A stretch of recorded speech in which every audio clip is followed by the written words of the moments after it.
There's a strange feeling around the paddock of MotoGP.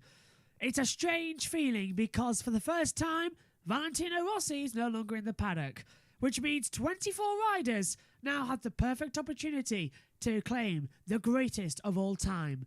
Marc Marquez is on the verge of that record though. He's back to full fitness. He starts third on the grid, but two youngsters are alongside him, Enea Bastianini and a fifth pole for Jorge Martin.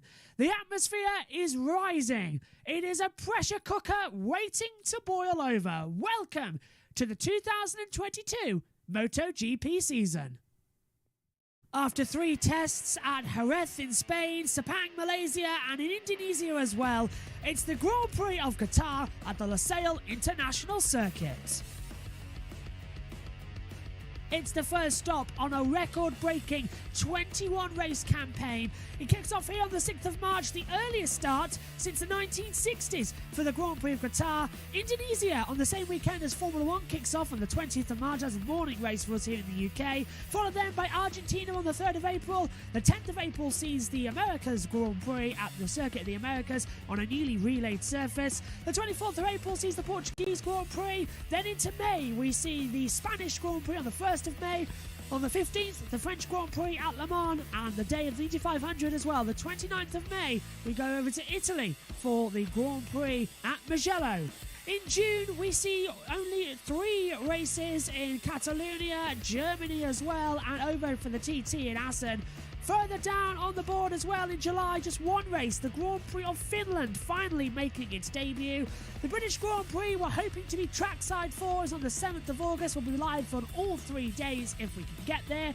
Then on the 21st of August, it's the Austrian Grand Prix at the Red Bull Ring. September, again, 3 races, San Marino and Aragon before heading over for the first time since 2019 to Japan on the 25th of September. Thailand on October the 2nd, then October the 16th it's back over to Australia, Phillip Island. Malaysia rounds out October on the 23rd, and on the 6th of November, it's the Grand Prix of Valencia to round out the year. It's an absolutely fantastic calendar as well. We can't wait to get started. Let's kick off and take a look back at highlights from all, yes, all of the sessions that's happened this weekend.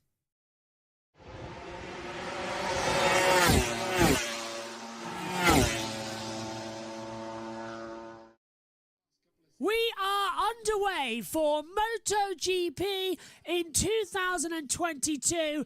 The session for free practice 1 is go. The timing screen's already up to go as well. The time's coming on. Jorge Martin, the first on there. Now Aleix Espargaro goes top. Jorge Martin P2. Alex Rins in 3rd. Binder 4th. Zarco 5th. A 1:56.975. Those times are going to dramatically plummet down as well during this session. We can't wait to get started. You can't wait to get started. Oh, and Binder, who we're watching now, has got a black flag with an orange disc because some of the under tray has come loose. So Binder not going well out there already for the Red Bull KTM.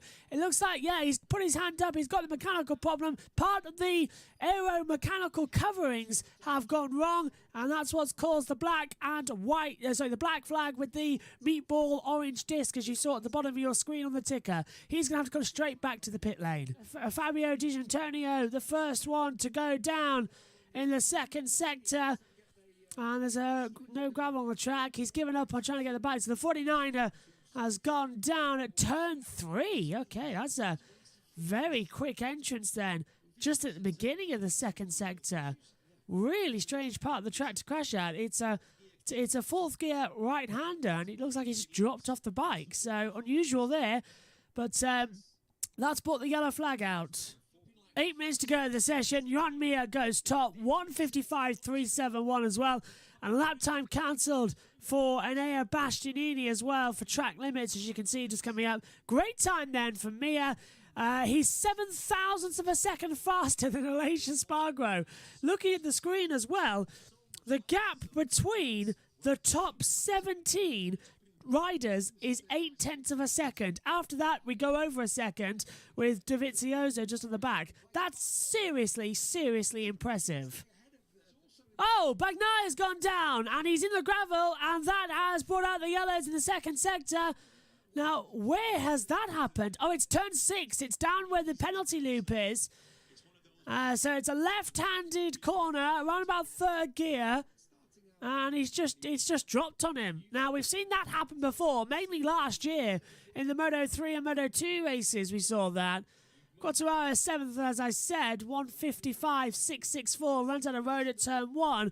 But with 4.5 minutes to go, not nice at all to see that happen for Pepe Bagnaia, just dropping down on the road. Checkered flag coming out then. Here comes Alex Rins across the line. Jumps to P2. Nakagami fastest as the flag is out. And Binder finds the time. Well, 1:54.851. Alex Marquez is looking quite fast still as well. So they're all finding time right at the end of this practice session. Binder from Nakagami. Checkered flag out for Maverick Vinales. He's taken it. Look how windy it is as well. It's Brad Binder then, who tops the first practice session of the year. Takiki Nakagami second, Alex Rins thirds. Then we get the Repsols of Paulo Spargro and Marc Marquez. Franco Morbidelli sixth, Johan Mir seventh, Aleix Spargro P8. Alex Marquez is ninth. Miguel Oliveira rounds out the top 10. Then we get Fabio Quartararo, Jorge Martin, Jack Miller, Enea Bastianini, Maverick Vinales, Andrea Dovizioso, Johan Zarco, Francesco Bagnaia, Remy Gardner, Luca Marini, the top 20. Then it's Ralph Fernandez, Fabio Gianantonio, Darren Binder, and Marco Bezzecchi. And the green light is on, and free practice 2 is underway for the Qatar Grand Prix. Riders, the first to head out the circuit. This is going to be like a qualifying session. They're going to head out there straight away to see exactly what's going on. The timings are up already to go as well. It's glitched over from Moto2 to MotoGP. Let's go, let's go, let's go. This is going to be like qualifying. And I can't wait. Everybody, and I mean everybody, is hammering out of the pit lane. This is the only session they get to test before going into qualifying. And this is really going to be as well the fastest times going in as well for the crucial Q1, Q2 segments. So the timings still don't work, but we've managed to switch over from what it was in the current session, which was wrong, to the combined session, which is correct. So it's Aleix Spargro with combined times of FP1 and 2 together, a 1:54.490 on top. Then it's Marquez, Bastianini, Jorge Martin, Brad Binder, Fabio Quartararo just gone to P6 on a 1:54.858 as well. And further down then, Rins 7th, Nakagami 8th, Paulo Spargro 9th, and Johan Mir in the top 10. Everyone below that, right down to Darren Binder in 24th, has to go through qualifying 1 as it previously stands. This is Fabio Quartararo coming into the pit lane, hopping off the bike as well. And yeah, they're looking at that lever that he was sort of prodding a couple of minutes ago as well. It's like the brake by a wire as well. Ah, the clutch wire's been stuck on as well. So he couldn't change down. It's stuck together. Interesting. Oh, we got a yellow. We got a yellow. It's Luca Marini who is down. And presumably at turn 1. It is at turn 1, and that's a big one. The leathers have been ripped. There's bodywork everywhere. The bike must have dug into the gravel and rolled several times. Miguel Oliveira goes up there. There's 2 yellows out now.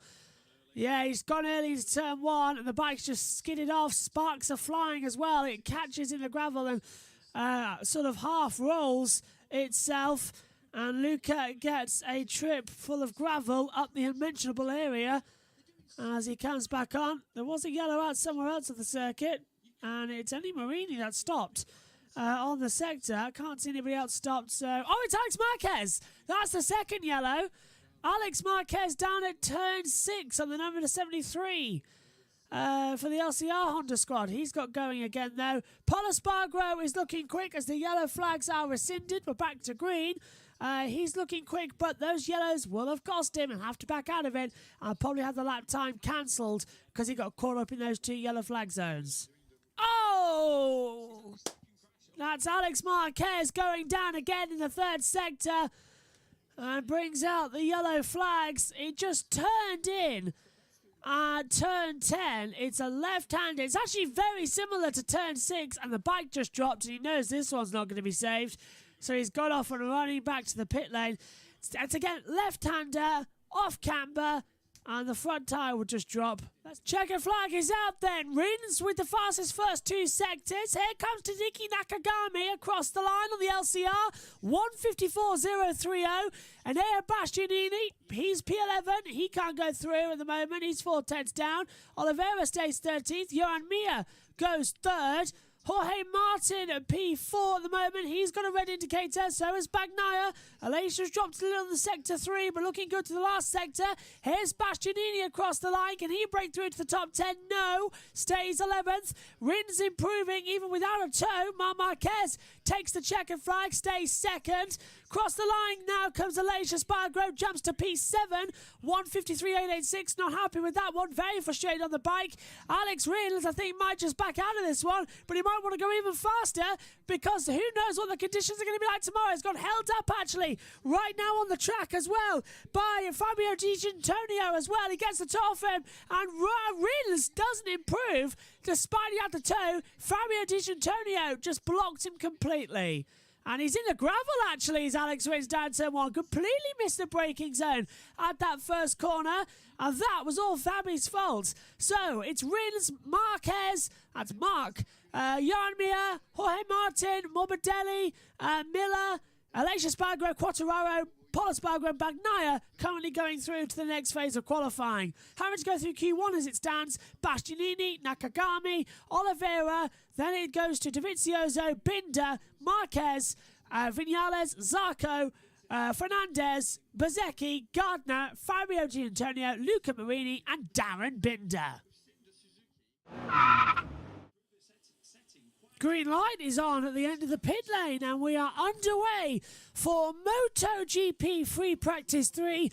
This is the last of the combined practice times, which means that the fastest top 10 overall from FP1s, 2 and 3 together will be the 10 riders going through automatically to qualifying number 2. The 14 other riders will have to go through qualifying 1. The fastest 2 from that progress up to Q2. And then the remaining 12 from Q1 occupies P13 to 24 on the grid. And then the top 12 go for a shootout for pole position. It's a cooler track conditions, as you can see out there. Track temperature 40 degrees, air temperature 27 degrees, humidity of 43%. And this session as well, we're not really expecting to see massive improvements from the top 10, but anything is possible. Got a yellow out on the track now as our timing screens have come back to us. Not sure why. There it is. It's Franco Morbidelli on the Yamaha. And he's banging the same side that Fabio Quartararo was yesterday. So Franco Morbidelli banging the left-hand clutch pedal. That's very unusual that both him and Quartararo did that. It's down at turn 6, and that is a first gear 75 km/h corner as well. It's a left-hander, sweeps back through, and that looks like the front has just folded in on itself. But back to green flag running anyway, so I'll turn that off. But that's a very strange accident there, and strange that he was banging the same side as Quartararo. And here Bastianini, P11 at the moment, goes across the line. Does he get into the top 10? He goes top! My goodness me! How on earth did he do that? That is amazing. From 11th to top, Bastianini just knocks it out the park with a toe. It's a 153.382. And now in the final 3 minutes, we are beginning to see this time, as he gets a bit close there to the back of the 87 of Remy Gardner. But now, this is what we are starting to see, the glory runs at the end of qualifying. Oh, it's been cancelled! It's been cancelled! Due to track limits, it's just popped up. Sebastian's fastest time for the Grenesci Racing team has just been cancelled. Drama beyond belief. So the checkered flag is out. The session's over. Quartararo was fastest of all in the first 2 sectors, but he's dropped off. He's P9 at the moment. He's on the cusp. Jack Miller goes into 7th position. Alex Marquez, 17th. He has to go through the next phase of qualifying.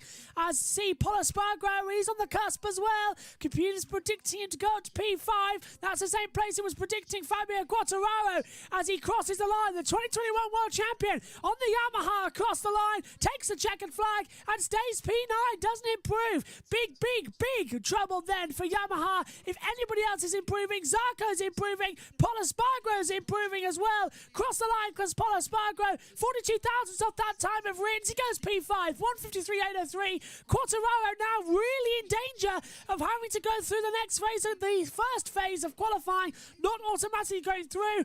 Rider 30 has had his lap time deleted. That's Takiki Nakagami. Has an air Bastianini in the toe as well. Can Bastianini get through into qualifying and cross the line? He does! He's kicked out the champion! Bastianini goes 5th. Greneccia happy with that one. But the 2021 world champion of Fabio Quartararo is going to have to go through qualifying 1 later on. Now that is beyond dramatic. It's a whole new pecking order in MotoGP in 2022. And Quartararo, Yamaha, there is just stunned silence. Quartararo 11th. He has to go through qualifying number 1 along with Binder, Nakagami, Oliveira, Zarco, Dovizioso, Marquez, Alex, Maverick Vinales, Luca Marini, there we go, Ralph Fernandez, Bezzecchi, D'Antonio, Gardner and Darren Binder having to go through there as well. Automatically through to qualifying number 2, Alex Rins, 153.432, Marc Marquez, Johan Mir, Jorge Martin, and Enea Bastianini, Paul Espargaro, Franco Morbidelli, Francesco Bagnaia, Jack Miller, and Aleix Espargaro. Wow! Green light is on at the end of the pit lane and we are underway for free practice number 4. This is a solo session, just half an hour. The team's final attempts to get the bikes A-OK for qualifying. Half an hour really that we see the most action because riders going out there are pushing hard, trying to get the bikes in the right qualifying format. We usually see the riders trying both of the bikes as well in order to get one for Q1, one set up for Q2. But for the riders who are already through to Q2, this is literally the golden opportunity to get their eye in because they're not going to be out on track for around about another hour or so. So this is really the big opportunity as everybody heads out onto the circuit. Oh, and Darren Binder crawling to a stop on the side of the pit lane then. He has got a spare bike, but luckily it was at the pit lane, not the other half of the track. Losing valuable time, but not that much. And here come the glory runs. Zarco top, 154.622. Jorge Martin stays P12 as well. But these are the glory runs I was talking about earlier on. The amount of time these riders are going to head out there. Jorge Martin's heart rate, 170 beats per minute. So, here's the standings then from free practice number 4. Pretty much a test session for everybody. Jan Zarco fastest for Nakagami, Aleix Espargaro, Quartararo, Paul Espargaro, Binder, Brad, Oliveira, Bagnaia, Marc Marquez, Bastianini, the top 10, Mia, Jorge Martin, Maverick Vinales, Jack Miller, Morbidelli, Bezzecchi, Alex Marquez, Marini, Rins, Remy Gardner, Ralph Fernandez, Andrea Dovizioso, Fabio D'Antonio and Darren Binder down in 24th position. Right, on to qualifying.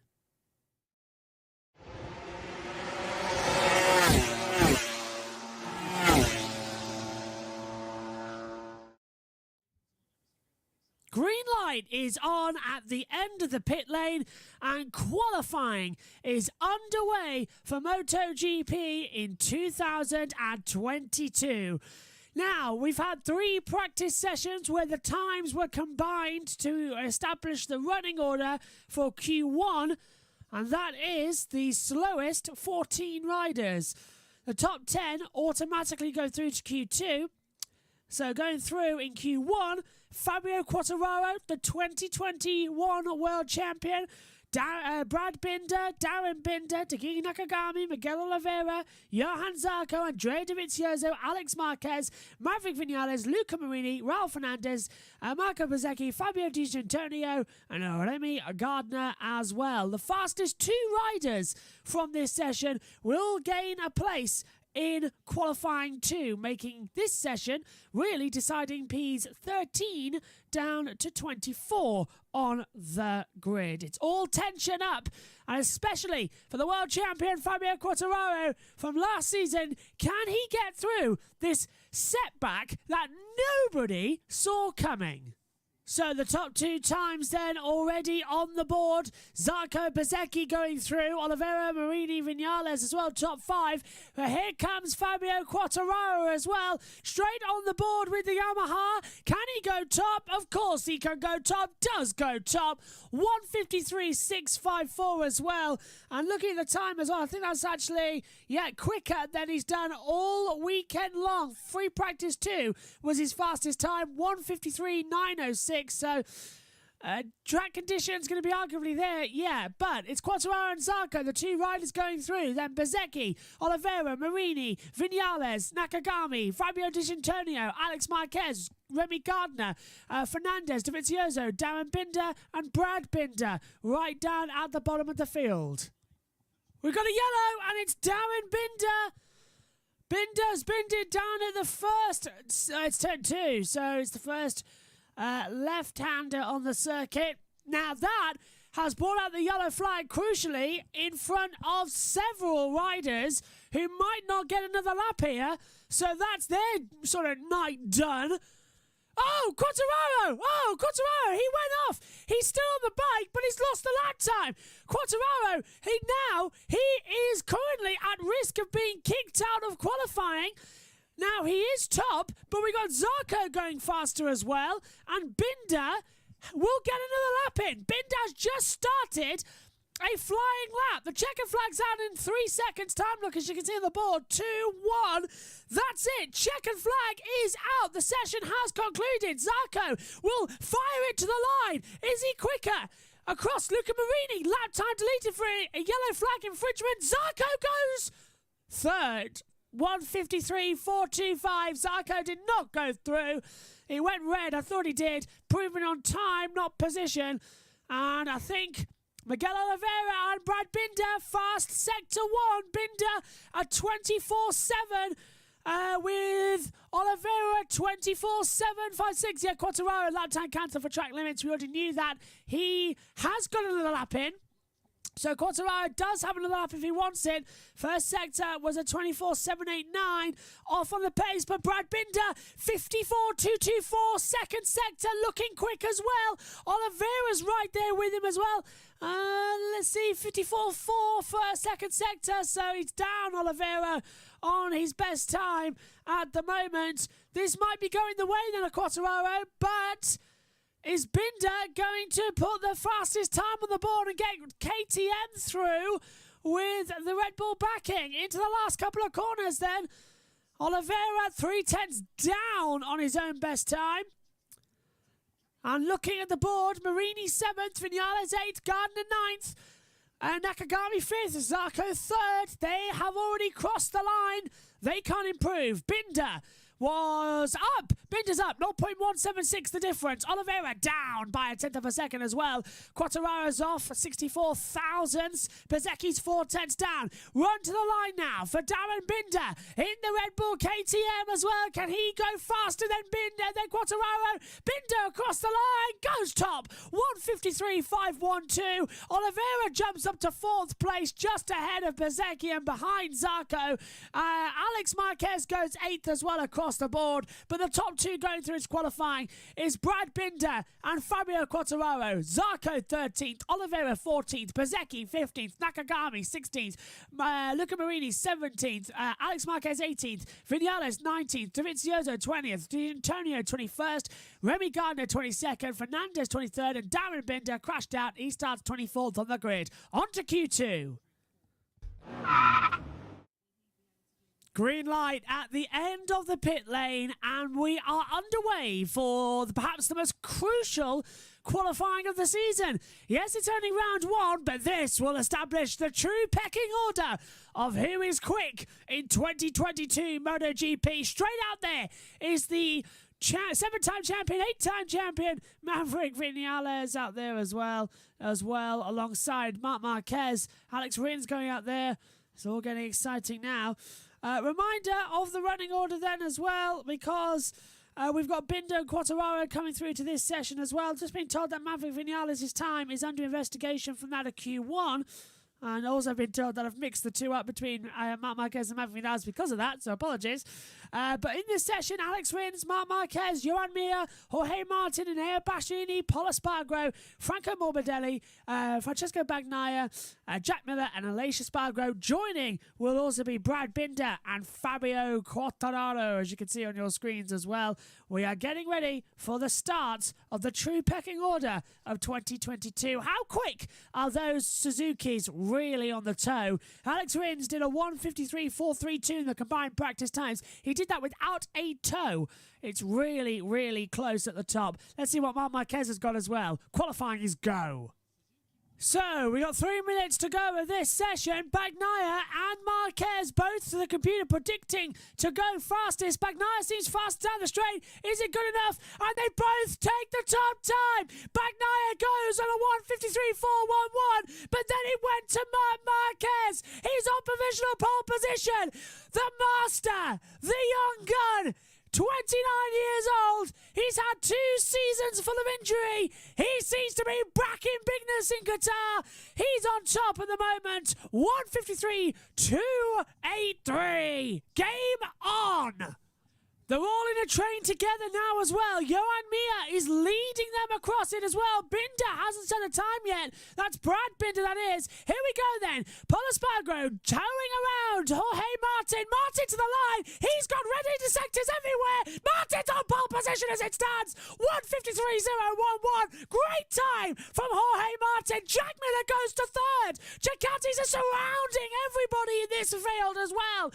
It's brilliant to see. Jorge Martin on provisional pole position, 1:53.011. Marc Marquez second, Jack Miller third as well. Red indicators on the board as well. Quartararo jumps now. Here he is across the line. Does he get anywhere near the top? It's a bad day at the moment, and it stays a bad day. Quartararo goes P9. And we've got a lap time cancelled for the 41 of Aleix Espargaro, exceeding track limits. The checkered flag is out. The session is over. And that time from Aleix Espargaro did put him, actually. He was up the board, and now he's dropped out of it again due to those issues. He was in P5, second row of the grid. He's dropped down now to the 4th row of the grid. Right, red sector times come there. None. Nobody improving on time. I think Martin might just have this one. They're all too busy getting up closer with one another as well. It's disrupting the aero. It's disrupting the flow. I think Jorge Martin might have just taken pole position here. It will be his 5th. Yes, his 5th MotoGP pole, and he's only ever had 1 win in his 2nd season as well. Across the line, Joan Mir, P8 on the board. Does he improve? Yes, Mir goes to P5. Pol Espargaro improves to P4. Fabio Quartararo looking good. Jorge Martin's taken pole position. 1:54.996 as well, but his fastest time is a 1:53.001. Across the line then, here comes Quartararo, Aleix Espargaro and Bastianini. Bastianini's found pace. After a slow first sector, he's improving sectors 2 and 3. And he's looking good in sector 4. We'll find out what it's like. Here is Aleix Espargaro now as well on the Aprilia. He's looking mighty quick. Quartararo stays P10. Can't improve. The champion from last year in real strides here as well in Qatar. Here comes Aleix Espargaro now on the Aprilia. Down the start-finish straight as well. The front of the bike lifting up. The electronics kick in to go across it. Aleix to P11 at the moment. His lap times keep getting deleted. This time he goes P4. Bastianini across the line. Goes second. And here Bastianini does a fantastic time for the Grenache Racing. It's a 1:53.158. He goes within a 10th and a half of Jorge Martin, but the front row of the grid, it's full of the young guns. It's Jorge Martin and Bastianini, and alongside them on the front row is Marc Marquez back at the front and has the inside line down towards turn 1. 2022 is well and truly game on. Again, it's a Ducati pole. Again, it's Jorge Martin on pole in Qatar. He loves this circuit, it seems. Martin on pole, Bastianini second, Marquez third, Miller fourth, Aleix Espargaro after 2 disqualified laps goes P5, Pol Espargaro, Binder, Mir, Bagnaia, Rins, Quartararo and Morbidelli, the 2 Yamahas who were so fast last year, are down 11th and 12th on the grid. It's Pramac on top. Jorge Martin, high fives for pole positions here to start 2022.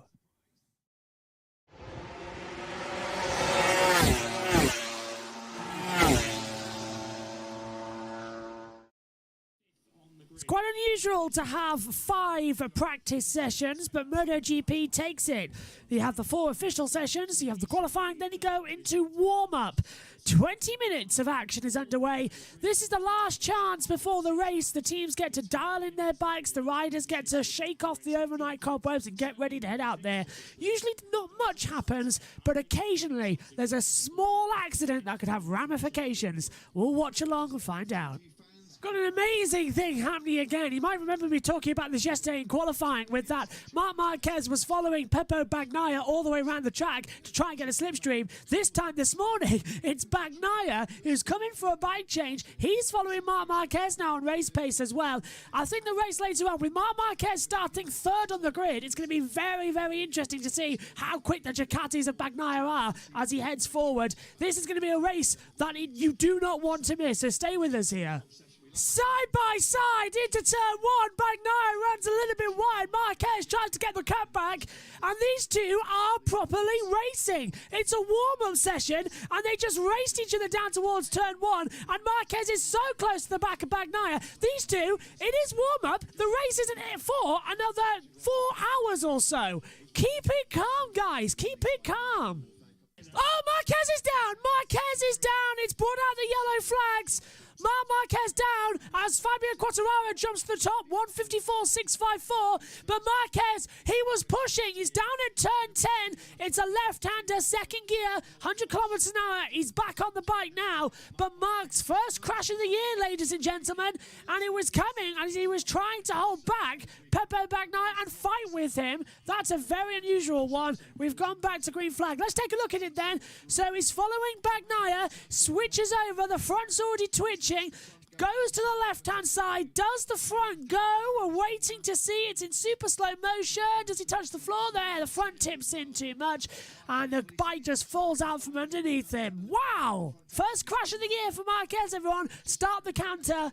Oh, Pol Espargaro on the inside to turn 6 as well. The front dipped, and he saved it. He caught it on his kneecap and pushed it back up as well. But Repsol Honda pushing to the limits this morning, giving the boys a bit too much work to do before we go into the race later on. It's game on for 2022. Oh, that's Raul Fernandez, and he's crashed at turn 4. And he's walking away now, so that's great news to see, but that's a disaster for Fernandez. Oh, Marc Marquez at the 3rd turn absolutely almost dropped it once again. You see him coming through, the front just tips and the lean angle goes nearly 100 kilometers. My goodness, that was a close one. Raul Fernandez, by the way, at the same part of the track, just the front fell away from it on the entrance to turn 4. So that was almost another disaster for Marc Marquez. He's pushing this morning. Oh, yellow flag. Fabio Di Giannantonio crashing out on this track as well. Sector 1, it's turn 1. So that bike's gone in a long, long way indeed. And just trying to see what's happening with it. He's trying to pick it up, but it's just not going to work. So more problems at that part of the garage. Hopefully it can be all sorted for later on. But still, I wouldn't want to go near there. And the checkered flag is out. The session has concluded. So it ends with Enea Bastianini seemingly the fastest rider on a 154.519. Quartararo coming across the line now. Don't think he can improve anything. No, stays P5. And everyone else is on a slow lap time. And they've already taken the checker flag. Those who slowed down. So it's Enea Bastianini then, who tops the warm-ups from Johan Zarco, Aleix Espargaro, Miguel Oliveira, Fabio Quartararo, Francesco Bagnaia, Jorge Martin. Then we get Franco Morbidelli, Alex Rins and Johan Mir. Lap time cancelled for the 21 for exceeding the track limits. That's Franco Morbidelli. Outside the top 10, Marc Marquez is 11th, Takaki Nakagami 12th, Alex Marquez 13th, Jack Miller 14th, Maverick Vinales is 15th, Pol Espargaro is 16th, Raul Fernandez is 17th, Marco Bezzecchi 18th, Fabio Giannantonio is 19th, Brad Binder 20th, Luca Marini 21st, Remy Gardner 22nd, Andrea Dovizioso 23rd, Darren Binder 24th, and it's a lap cancelled for Alex Rins for a yellow flag infringement. Right, that's it then. it's now time for the talking to stop and the action to begin. It's the Qatar Grand Prix, and it's following next.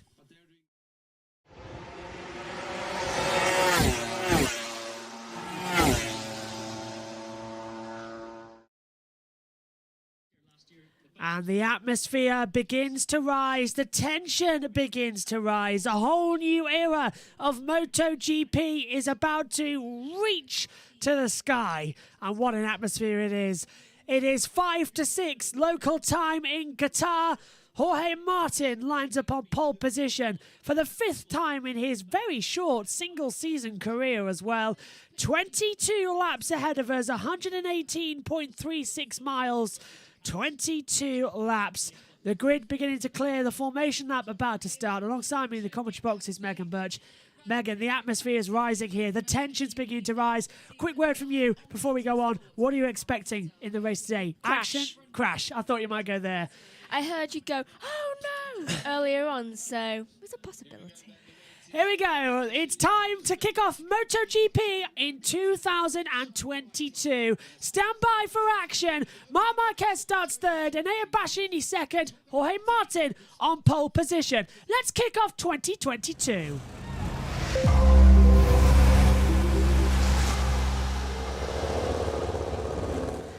Here we go then, it's time to kick off a whole new era of MotoGP. This is your starting grid. Jorge Martin, who takes pole position on the first row of the grid, and Enea Bastianini is alongside him. Marc Marquez, is he really back to full fitness? He starts third on the grid as well. Row 2, Jack Miller starts fourth for Ducati. Aleix Espargaro, the only driver on the grid to have never won in either Moto3, Moto2 or MotoGP. He's the only rider winless never to experience the top step. He's P5. His brother Paul Espargaro, he's P6 on the grid for the Repsol Honda. The third row of the grid, Brad Binder starts in P7. Johan Mir is 8th. Francesco Bagnaia starts 9th. The fourth row, Alex Rins is 10th. Fabio Quartararo, a dreadful qualifying for him. He's down in P11, the champion from last year. And as you saw, he had to go through Q1. He's alongside his teammate, Franco Morbidelli. The fifth row of the grid, Johan Zarco starts 13th alongside Miguel Oliveira 14th and 15th for Marco Bezzecchi. The sixth row, Takiki Nakagami is 16th, Luca Marini 17th, Alex Marquez is P18. The seventh row, Maverick Vinales is 19th as well, Andrea Dovizioso 20th, Fabio Di Giannantonio is 21st, Remy Gardner 22nd, Raul Fernandez is 25th, and Darren Binder is 24th on the grid as well. I might have made a mistake there saying 25th instead of 23rd. We take a look then at the social screen. Get in touch using hashtag MotoGP and hashtag Qatar Grand Prix as well. This is what we'll be using throughout most of the race as well. But as we look through, track temperature is at 28 degrees, air temperature 23 degrees, humidity at 53%. We should get, Megan, a very entertaining race here today as well. It's been brewing for a long time, this. We were left with such a high. Quartararo, the first ever French world champion. Bagnaia crashing out in Italy as well, in San Marino. Now we've got a whole new engine change.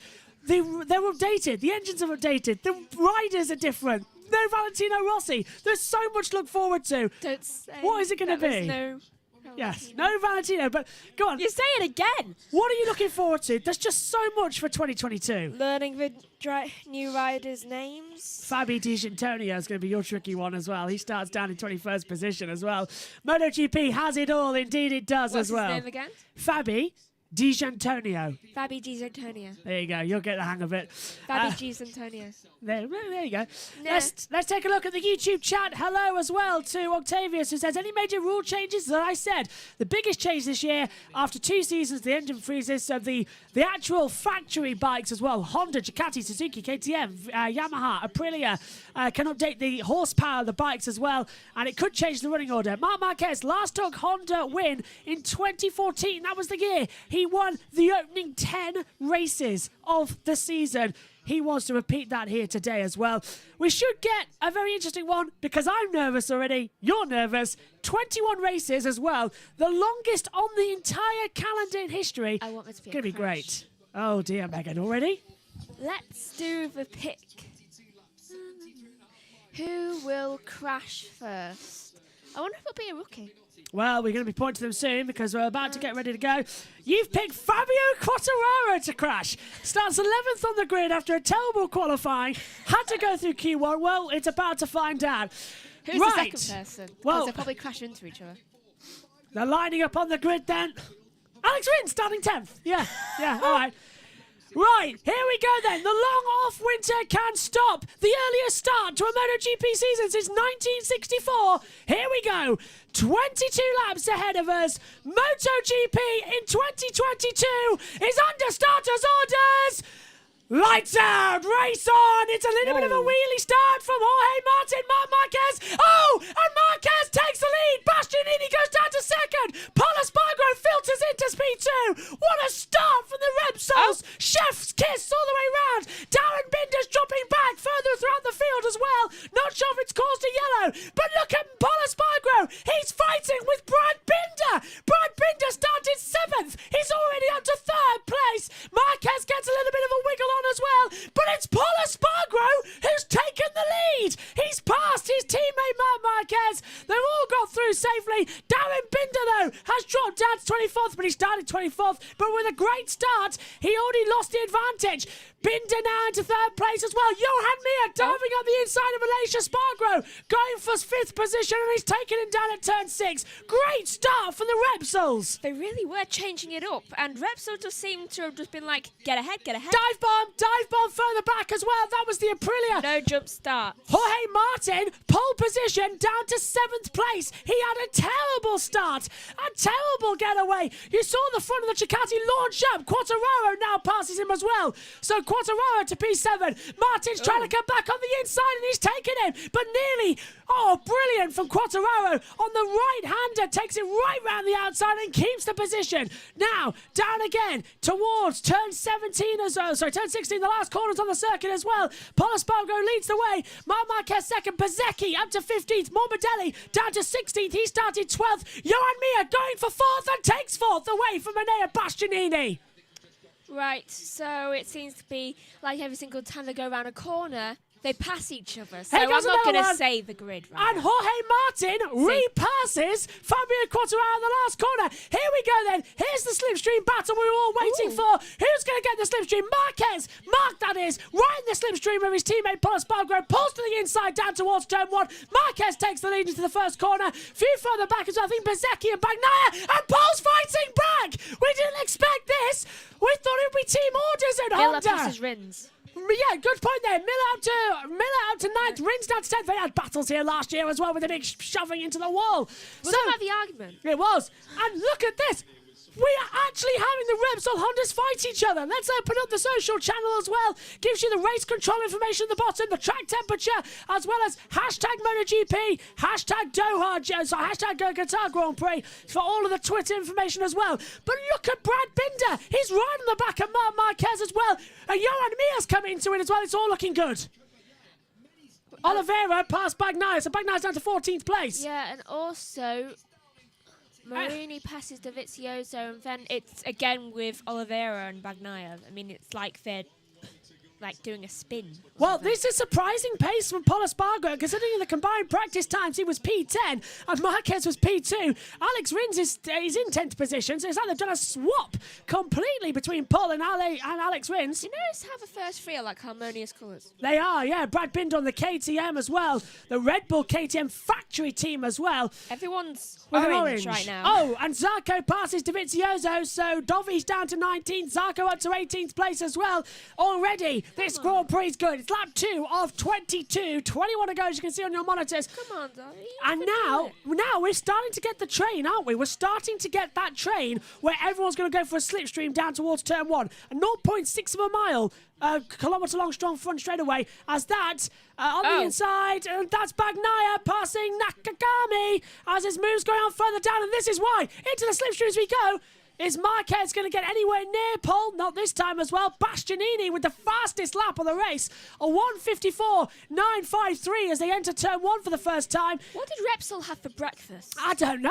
That wasn't Remy Gardner's down to 22nd. Darren Binder's 40 his way up to 21st as well. The entire field is separated by 6 seconds and nobody's leaving anybody for granted out there. You watch, they got a lot of sleep and drank loads of energy drinks for breakfast. Would you believe in that? Marc Marquez is a Red Bull driver?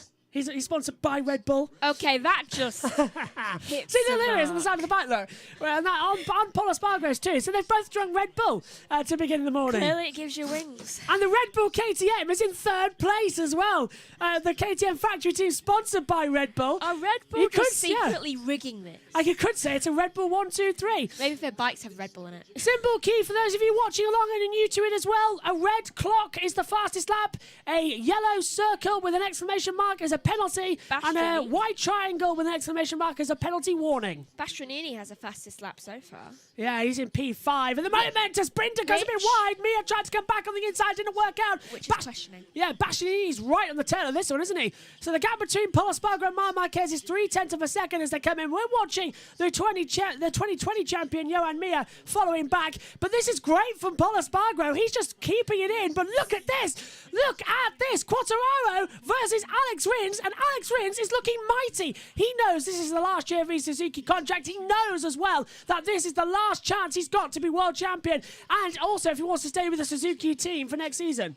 Zarco and Marini have passed each other, though Zarco's in front. I didn't know how to word that, so I just started saying words. Oh, they're changing positions so fast as well. It's quite hard to keep up. And fastest lap's about to change. Yeah, who's got it? Who's got it? We can't tell. Rins, Oh. beautiful from Rins in the slipstream. Down towards turn 1. He gets ahead of Fabio Quartararo. So Rins goes to 8, and it's Rins who's got the fastest lap, not Jorge Martin. Careful, I picked him, remember? He did, to crash with Quartararo, and they're currently racing side by side. One of them makes a mistake. It's good night, Vienna. Please don't crash. 1:54, 6:10 then for Alex Rins. He's got the fastest lap of the race so far. Closing in as well on the race lap record set last year by Pepe Bagnaia, which was a 1:54.491. What's the time? 1:54.610. Is it Fernandez? Is that how you Ralph say it? Fernandez, yeah. Yeah, he must feel like the odd one out because he's the only one whose fastest lap was on lap 2. Oh, and yeah, he's not improving. He's definitely not improving. He must have made a mistake. He must feel very left out. Must have made a mistake somewhere on the line. 1:56. He at some point during the weekend as well. Let me check on my notes. Did a 1:54.884 at this exact time on Friday during free practice 2. So with race pace as well, though, he's roundabout with it because he did a 1:56.6 in free practice 1 when they were running race loads. So 1:56.2 is actually faster than the time he did in practice number 1. Anyway, 19 to go. Paul Espargaro still got 2/10 of a second now to the back, and it feels like we're to usual race here as well. We're starting to see the unusuals coming through. Rins has now got ahead of Quartararo. What's happened to Darren Binder? Remy Gardner's dropped down again. They're all falling on the board as well. And They're rookies, so they need to get used to it. Yes, you're absolutely right. Do let us know, by the way, if the stream is okay. If you're watching along with us, just put it in the chat saying, yep, stream fine. Let us know if there's an error or anything, because we're not having enough time to look at the monitor, because we're scanning everything else. Ever notice how the rookies are always at the back because they're having to get used to the cars and people Bikes, always say... 2 years. Cars and bikes. Yeah. Because they need to get used to them and everyone always labels them as slow, but they're just really trying to not crash. And it's beginning to form a train now as well. There's a few movements further back. Zarco closing in on Morbidelli. Gap between them is 0.01. No, now 0.141. Binder passes Dovizioso into the first corner as well, so they've made a manoeuvre. As this is all very exciting stuff, isn't it? We don't know where to look for the action. We're watching now Francesco Bagnaia. He's P10. He's sort of at the back of this little battle here, and Bagnaia is actually faster than Paul Espargaro is at the current moment. So time beginning to close up at the front there as well. Oh, and Paul goes a bit wide. Paul nearly dropped it. Coming into turn 6, the bike sort of stepped up on him, and he had to take it out wide. It lost him a couple of tenths. Dovey just went down by 2. Oh, Dovey's... He's still up. He's still up, luckily. So Dovey's been passed by Binder, Darren nearly lost Binder. it, though. Yeah, he's been passed by Darren Binder and Maverick Vinales then on the back. As He's we returning, take a look. though. He needs to get back into the swing of it. Yeah, he's only had a couple of, 2 races at the end of last year? Yeah. He's not up to fully speed yet. He says it'll take him until a few races. Yeah. Probably by the time we get back to the European races to Spain, round 4 after Valencia and Indonesia, Alex would be where they go Marquez through. passes Oliveira. Yeah. Or Oliveira. I can never say his name. Oliveira, you're right. Oliveira. Now, Oliveira's on medium front, medium rear. Marquez on soft Zarco. front, soft rear as well. So they're changing it over. Marquez, interesting enough, has got a used front soft tyre, but a new rear soft. A lot of them are going for the same tyres, which I'm Well, track temperature. curious about. Well, yeah, track temperature 28 degrees is sort of the sweet spot, isn't it, for the tyres? So everyone's gone softs, but those on the mediums could have a later race pace as well. There's only 17 Like laps to Binder. go. Yeah, like Binder. Look at Bastianini, though, on Johan Mir. Pulls to the outside. He's without the toe as well, so he's doing this on pure pace as they head down towards turn 1. I don't think Bastianini wants to go for the move on Mir, you know. I think he's just putting the frighteners on him because Ooh. he would have stayed in the toe until Oh. so late.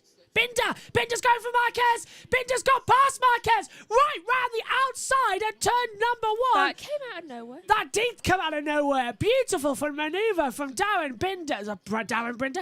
That's his brother. Brad Binder up there as well. We've got another set of brothers in the sport. The Espargaro brothers. One leaves yeah. and the other comes. Yeah, the Espargaro brothers, the Binder brothers, the Marquez brothers, the Espargaro brothers, they're all in here as well. I'm presuming I'm missing another one as well, as Bastianini and Johan Mir are racing against each other as well as we see. Yeah, Now Bastianini's Rossi's fourth. left. His brother must feel so left out. He does. Right, Hamilton Marquez coming to turn 1. Oh, trail braked and lost a lot of time, ran out wide.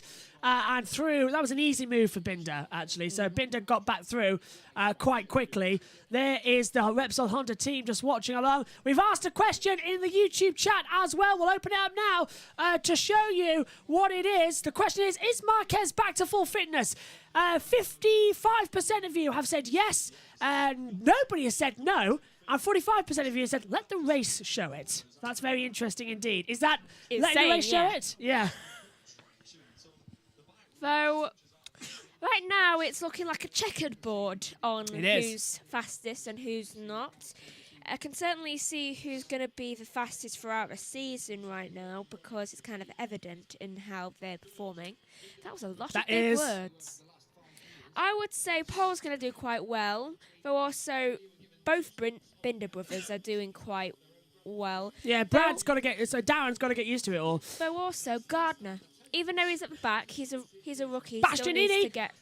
Bastianini's going for a move on the inside of Marquez for third place as well and takes it. Bastianini passes Marquez into turn 1 because a bit too deep. Marquez tries to come back. Oh, and going out wide, right at the back there, was that Johan Martin? Yeah, it was Jorge Martin. Going way wide and losing a few places. Oh, Bastianini's broke up the harmonious colours. That's not fair. Yeah, Bastianini goes to P3 on the board. Marquez drops outside the top 4. Is this him starting to drift back or is his tyres starting to go? Medium front and medium rear for Binder. Bastianini got a medium rear. Marquez soft front, soft rear. Maybe that's not the best call. We've only done 7 laps.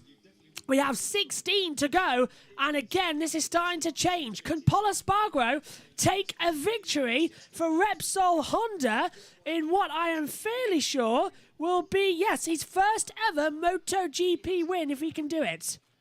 Never won a MotoGP race before. What about his brother? No, Alesia's never won anything across 125, 250, Moto2, and MotoGP. Look at that. Big nothingness on the win board. 2 poles, 3 podiums, that's it. All he's had.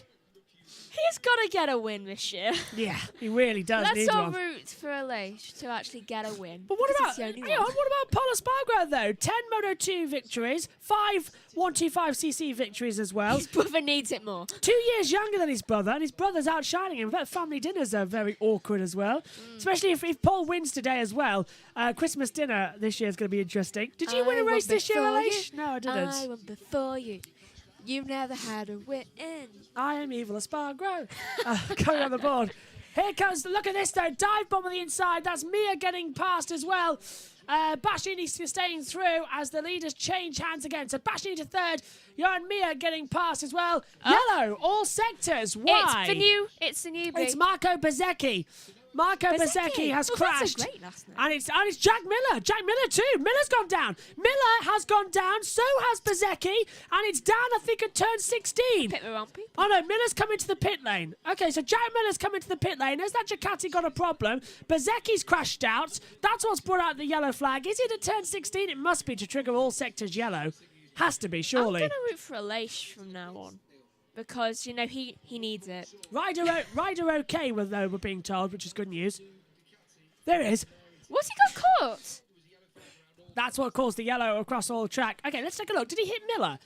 Or did he just... Oh, he dropped it into turn 16. That's a fast one. Look, he didn't barrel roll it in there. It's like he was sliding underneath a table in an action movie. Miller, though, talk us through the field, Max. For some reason, Miller has gone into the pit lane. Don't know why. So, right now, in first in the field is Paul Espargaro, really outshining his brother. Then Brad Binder, also outshining his brother. And then it's Bastianini. The first two just seem to be really trying to make family dinner at Thanksgiving very awkward. Family dinner at Thanksgiving? Where were you going with that? Oh, whatever. Yeah. Also, Mark's trying to make it difficult. They're all trying to make it difficult. Yellow flag has been rescinded. We're back to green flag running at the moment as well. And look at the pure brunt that engine's got. Paul Espargaro now 4/10 ahead. Brilliant start from Paul, though. It was quite an amazing start, to be honest, since he got past Mark. As it comes through as well. So, as we dive back down on the order. As they come back through. Look at Marc Marquez now getting very close to the back of Enea Bastianini, pulling the power now down towards turn number 1. Oh, and Jack Miller has retired. So Jack Miller is out of the race. Bagnaia passes Quartararo, so that championship battle from last year changes over. As Marquez could not get past Bastianini down there as well. Now the fire's been turned off under the commentary box. I've stopped sneezing, nearly. Yeah, took a while for it to go. So, 14 to go. So, do you know who I noticed is having quite a lot of battles? Who? Nakagami. Nakagami is getting quite competitive this year. He really is. He keeps trying to get past Morbidelli and Marquez and Zarco. It's like they have their own little battle queue going on. Oh, Jack Miller, who was angry in practice, is angrier now. He's out of the race as well. He just sort of stormed off from the back of the garage. Is that the problem with the Ducati engine as well? We know that coming into this year, they tried to update to a full 2022 bike. The engine was just too powerful, so they went with a hybrid of 2021 and 2022. They haven't been sure about it. They haven't done much testing. It looks like it could be reliability with that engine that's just stopped the bike. It could be. So, watch out for Bagnaia then. Jeez. Hold on. What have you noticed on the screen? Paul was, first of all, sounding like a hummingbee. Right. Second of all, he was basically gliding. And it wasn't like a good type of gliding. It was more like, yes, I'm going on a straight right now. I've just gone past a corner, though I'm still a bit too wobbly. So the bike's not stable? Yeah, I'm not seeing stability in Repsol, to be honest. We'll keep an eye on it then as well. Marquez has dropped down. It's lap 9 of 22. See? Yeah, you're right. It is wobbling an awful lot. And look at that. He's lost 0.2 of a sector to Binder. You're right. Something's not right with Paul Espargaro's bike. It's too shaky at the rear. And same with Mark's. Is that a problem because they're on soft tyres? Are the soft tyres starting to go after 9 laps? I think they are, but because they may be doing fastest laps, so for tyre degradation, it's like unbalanced. Yeah, 154.5. Also, look at the tyres. Yeah, it's starting. Oh, look at that under braking as well.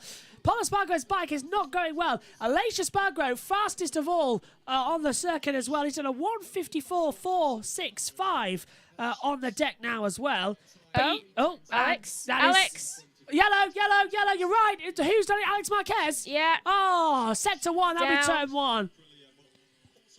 That'll be turn 1 then for Alex Marquez. Right, okay. That's great to see. You can see it on the bottom of your screen, actually, look, because it pops up on the stream now. So that's Alex Marquez out of the race, down at turn 1. The rider is okay, but it has put out the yellow flag. I don't know how he did it. Must have just dropped the front, lost the front. It's so easy to do at the first corner. Yeah, look, he's walking, so it is down at turn 1. And presumably he's turned in. The bike's just dropped out from underneath him. Just saying he was walking reminded me of Terminator on the way to do the mission. I know. I know what you're thinking there as well. It did look like it, didn't it?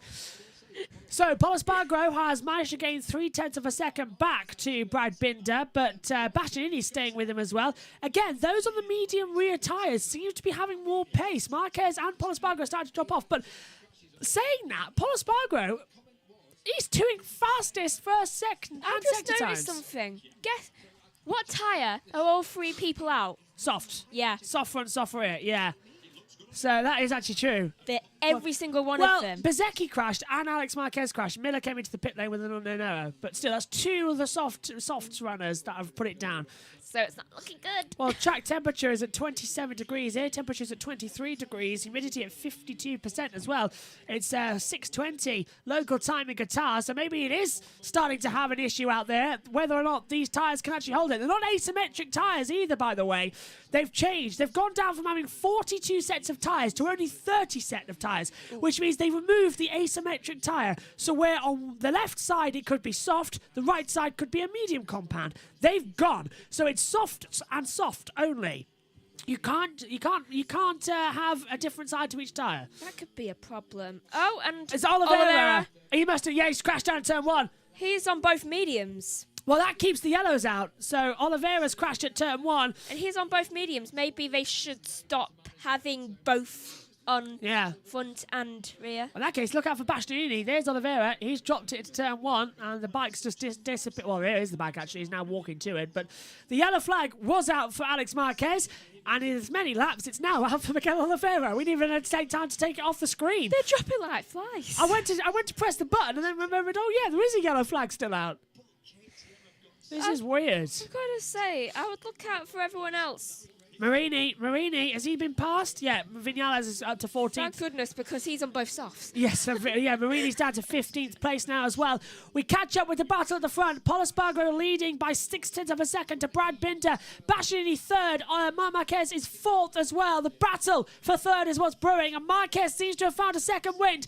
It's half distance in the Qatar Grand Prix for MotoGP's season opener, and I've just realised as well that we're on the wrong screen here. Sorry about that. Let me change this. I've just realised that it says Moto 2, not MotoGP. Sorry about that, my fault. Yeah, sorry, I feel a bit of a fool now. Sorry about that, everyone. Why feeling a fool? Because it's been the wrong one. Green flag, yellow flag. Sir? Oh, I'm pretty sure we've gone an entire race before in F1 with it wrong. We have, but that's on my bad. So sorry about that, everyone. This is MotoGP, not Moto 2. Don't worry, though. I'll just go back later and just gloss over it. So no one will know. Shh, secret. Anyway, back with the action with 11 laps to go. Don't really care. We always know we're watching MotoGP, not Moto 2. Yeah, especially since it says on the title. Yeah, that's how Bagnaia goes. Oh, Bagnaia's down! Bagnaia's down! He's taken out with him, Jorge Martin, in a huge accident down at turn 1. I knew that was going to happen. And that might be a red flag because of it. Yeah, that's a huge accident. Bagnaia on the inside. We got that on, like, when we were on board as well. Look at him. Well, that all goes to Bagnaia losing the front, and Jorge Martin a little bit winded there. Bagnaia immediately goes to him saying, "Are you okay?" We'll stay under green. No hard feelings there, of course, because it was a complete accident. Bagnaia just dropped the front. Nothing he could have done. Look, under braking, he turns in, and now he just loses the front. Nowhere Jorge Martin could do, and the pole sitter out of the race as well, and Bagnaia starting the season as he means to go on, maybe in the Gravel Champ. We saw it so often last year. Bad weekend for Ducati. That's 3 of the 4 Ducatis out. So 3 of the 8 Ducatis out. He just dropped it and it was at the wrong thing. Hit the knee as well. That was very similar to Martin Oliveira's crash that stopped the race. That's another double tyre out. Of course, it didn't cause a crash, so that's another out. So, yellow flag still out in that first sector. This is getting a bit ridiculous now, turn 1. It's been the crash zone of everything. 20, right, no, not even that. How many? 18 riders are left in this race. Martin, Bagnaia, Oliveira, Marquez, Miller, and Bezzecchi, out of the race. That's 6 out in 18 laps. Well, 12 laps. I think I was meant to say since lap 18. That's what you meant to say, yeah. Unbelievable. Right. 11 laps, 11 laps to go of this MotoGP season opener here in Qatar. And Who's next? 10 to go now. Pol Espargaro leads the way. Yellows are still out in turn 1, so they've all got to be careful. I wonder if there's some oil down. Look at that. Do you see the black line? Yeah. I wonder if there's some oil down. It probably is. They all seem to be going the same way. Well, they can't overtake because the marshals are still recovering the bikes. All 4 of them that have ended up down there, by the way. What happens if one of them goes off near there and hits them? Well, there'll be a red flag immediately. But I'd just like to point out that Oliveira went down, Marquez went down, then Bagnaia and Martin went down. So there's 4 motorcycles currently down at turn 1. Welcome to, by the way, turn 1. Valentino Rossi no longer racing. Welcome to Vale's used racing bike lot. Down at turn 1, it's a scrap metal yard. We'll do a roaring trade on motorcycles. Ducati, sir? Get your scrap metal. Yeah, Ducati, sir? Yes, we've got 2 of those. Bit dodgy engine, but we won't talk about it. So that's both the factory Ducatis out, with Miller retiring with a problem, and Bagnaia retiring with a crash, and Jorge Martin being taken out by Bagnaia. So who's the only Pramac left on the field? Looking at the order, it's going to be Johan Zarco, who's made his way up to P9. And is on both softs. Yeah, exactly. That's yeah. And of course, don't count out as well. I think the Greneshis with Raul Fernandez. Let me just check on my board because I don't want to say that's Aprilia and get it wrong. Hey, at least KTM, the rookies are getting high up. Well, let's see how many Ducatis. Jorge Martin out of the race. Bastianini's on a Ducati. He's okay for the Greneshi Racing. So, yeah, they are still there as well. So, Ducati currently could be saved if Bastianini wins this race. But other than that, it's pretty much a done deal that they've lost their main factory backings with Pramac and the Lenovo Ducati team. Or the Ducati Lenovo team, I should say. That's not good. Hey, yellow flag finally rescinded from turn 1. We're back to green. For people waving the yellows...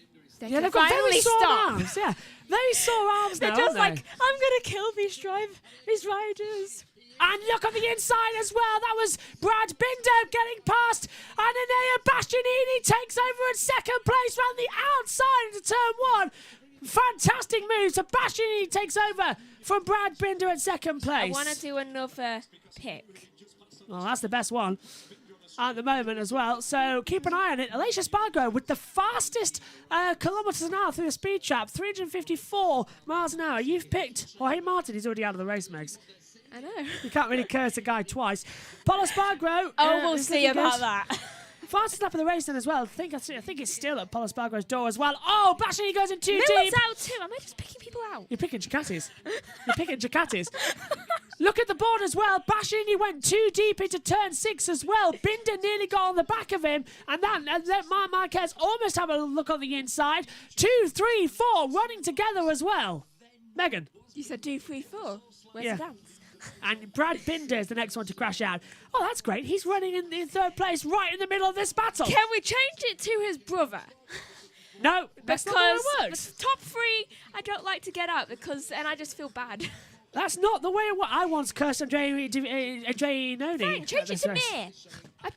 Actually, no, change it to Rins. I picked him before. You did pick Rins before with Quartararo as well, right at the start of the race. Quartararo, Rins were your 2 main picks for crashing. They're next to each other. Well, you did say you were expecting crashing, and you got it completely right. 9 laps to go then here for the MotoGP Qatar Grand Prix. Right. Yeah. Maybe I am right all the time. Yes. When it comes like 67% of the time. Well, she worked it out for us last year. Yeah. So I believe it's 67 seconds. So it just proves I'm good at guessing. And Brad Binder has been told mapping 2, and Bastianini's getting this from the side of the pit lane as well. He's saying go for it as well. There's all sorts of battling going on. That poor guy putting that sign out. Binder just nearly lost it to turn 1. The rear slid so much. He turned into. Do you mean the guy I just picked? Yeah, he turned in towards the right, and the back nearly slept out of him as well. Let's take a look on board with Jorge Martin then. Okay, Watch, he's going to have a Ducati on the inside, and all of away. a sudden he gets a red lipstick mark on his leg. That hit him. Oh, the bike, yeah. Yeah, he was on the ground, trying to just contemplate how his leg hurts like mad. And let's just have a look. So Polo Spargo's pulled out a 1.1 second advantage now to Enea Bastianini. So they're close here. But look at this. They're both matching each other. 24.9, first and second sector for Polo and Enea. Bang on. Red sector times. 54.8 for Polo Spargo, 54.9 for Bastianini. So they're still matching each other for the fastest laps of the race. That's worrying for the last lap. Incredibly worrying for the last lap, yeah. As they come through. Not so much worrying for Binder. Not for Binder, no, because he might be out of it before then. Marquez is slow as well. Marquez is crossing his fingers. Oh, if I was Marc Marquez as well, I'd be crossing a lot Alicia's more. just like, both. Just like, all 4 of you, just slip. Just a little bit. Looking a little bit out of it, isn't he? Lap 15 of 22. 8 laps to go here in the MotoGP Grand Prix of Qatar. Gee, there's always something I was forgetting. The reason it said Moto2, by the way, is that we recorded the Moto3 and the Moto2 race, and we're currently deciding what to do with them, whether or not to broadcast them or do them into a little show and when to put them on. So they've been recorded just in case we decide to do something with them. That's why it said Moto2. I've just lost my mind and thought I'm doing a different series. It was a glitch on that screen error, which I thought I'd fixed because I didn't see it.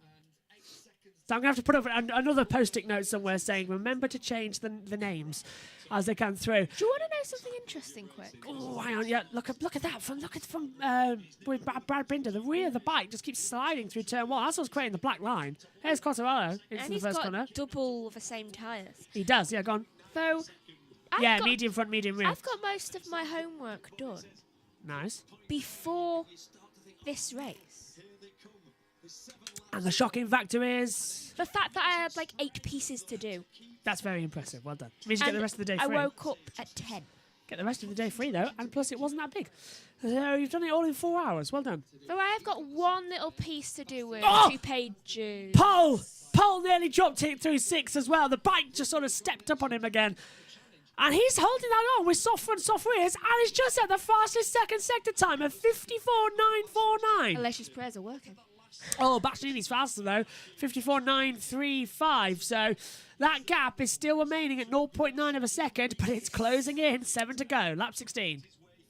Ooh, this is... It's tense, isn't it? What an opening race. I can't wait for the next one. Well, I can't wait for the next one because it's 2 weeks. It's telling. Yeah. 2 weeks' time is the next MotoGP race, Indonesia. We make our first trip there. I haven't told Megan the time yet because I think she might have a little bit of a panic attack. It's at night, isn't it?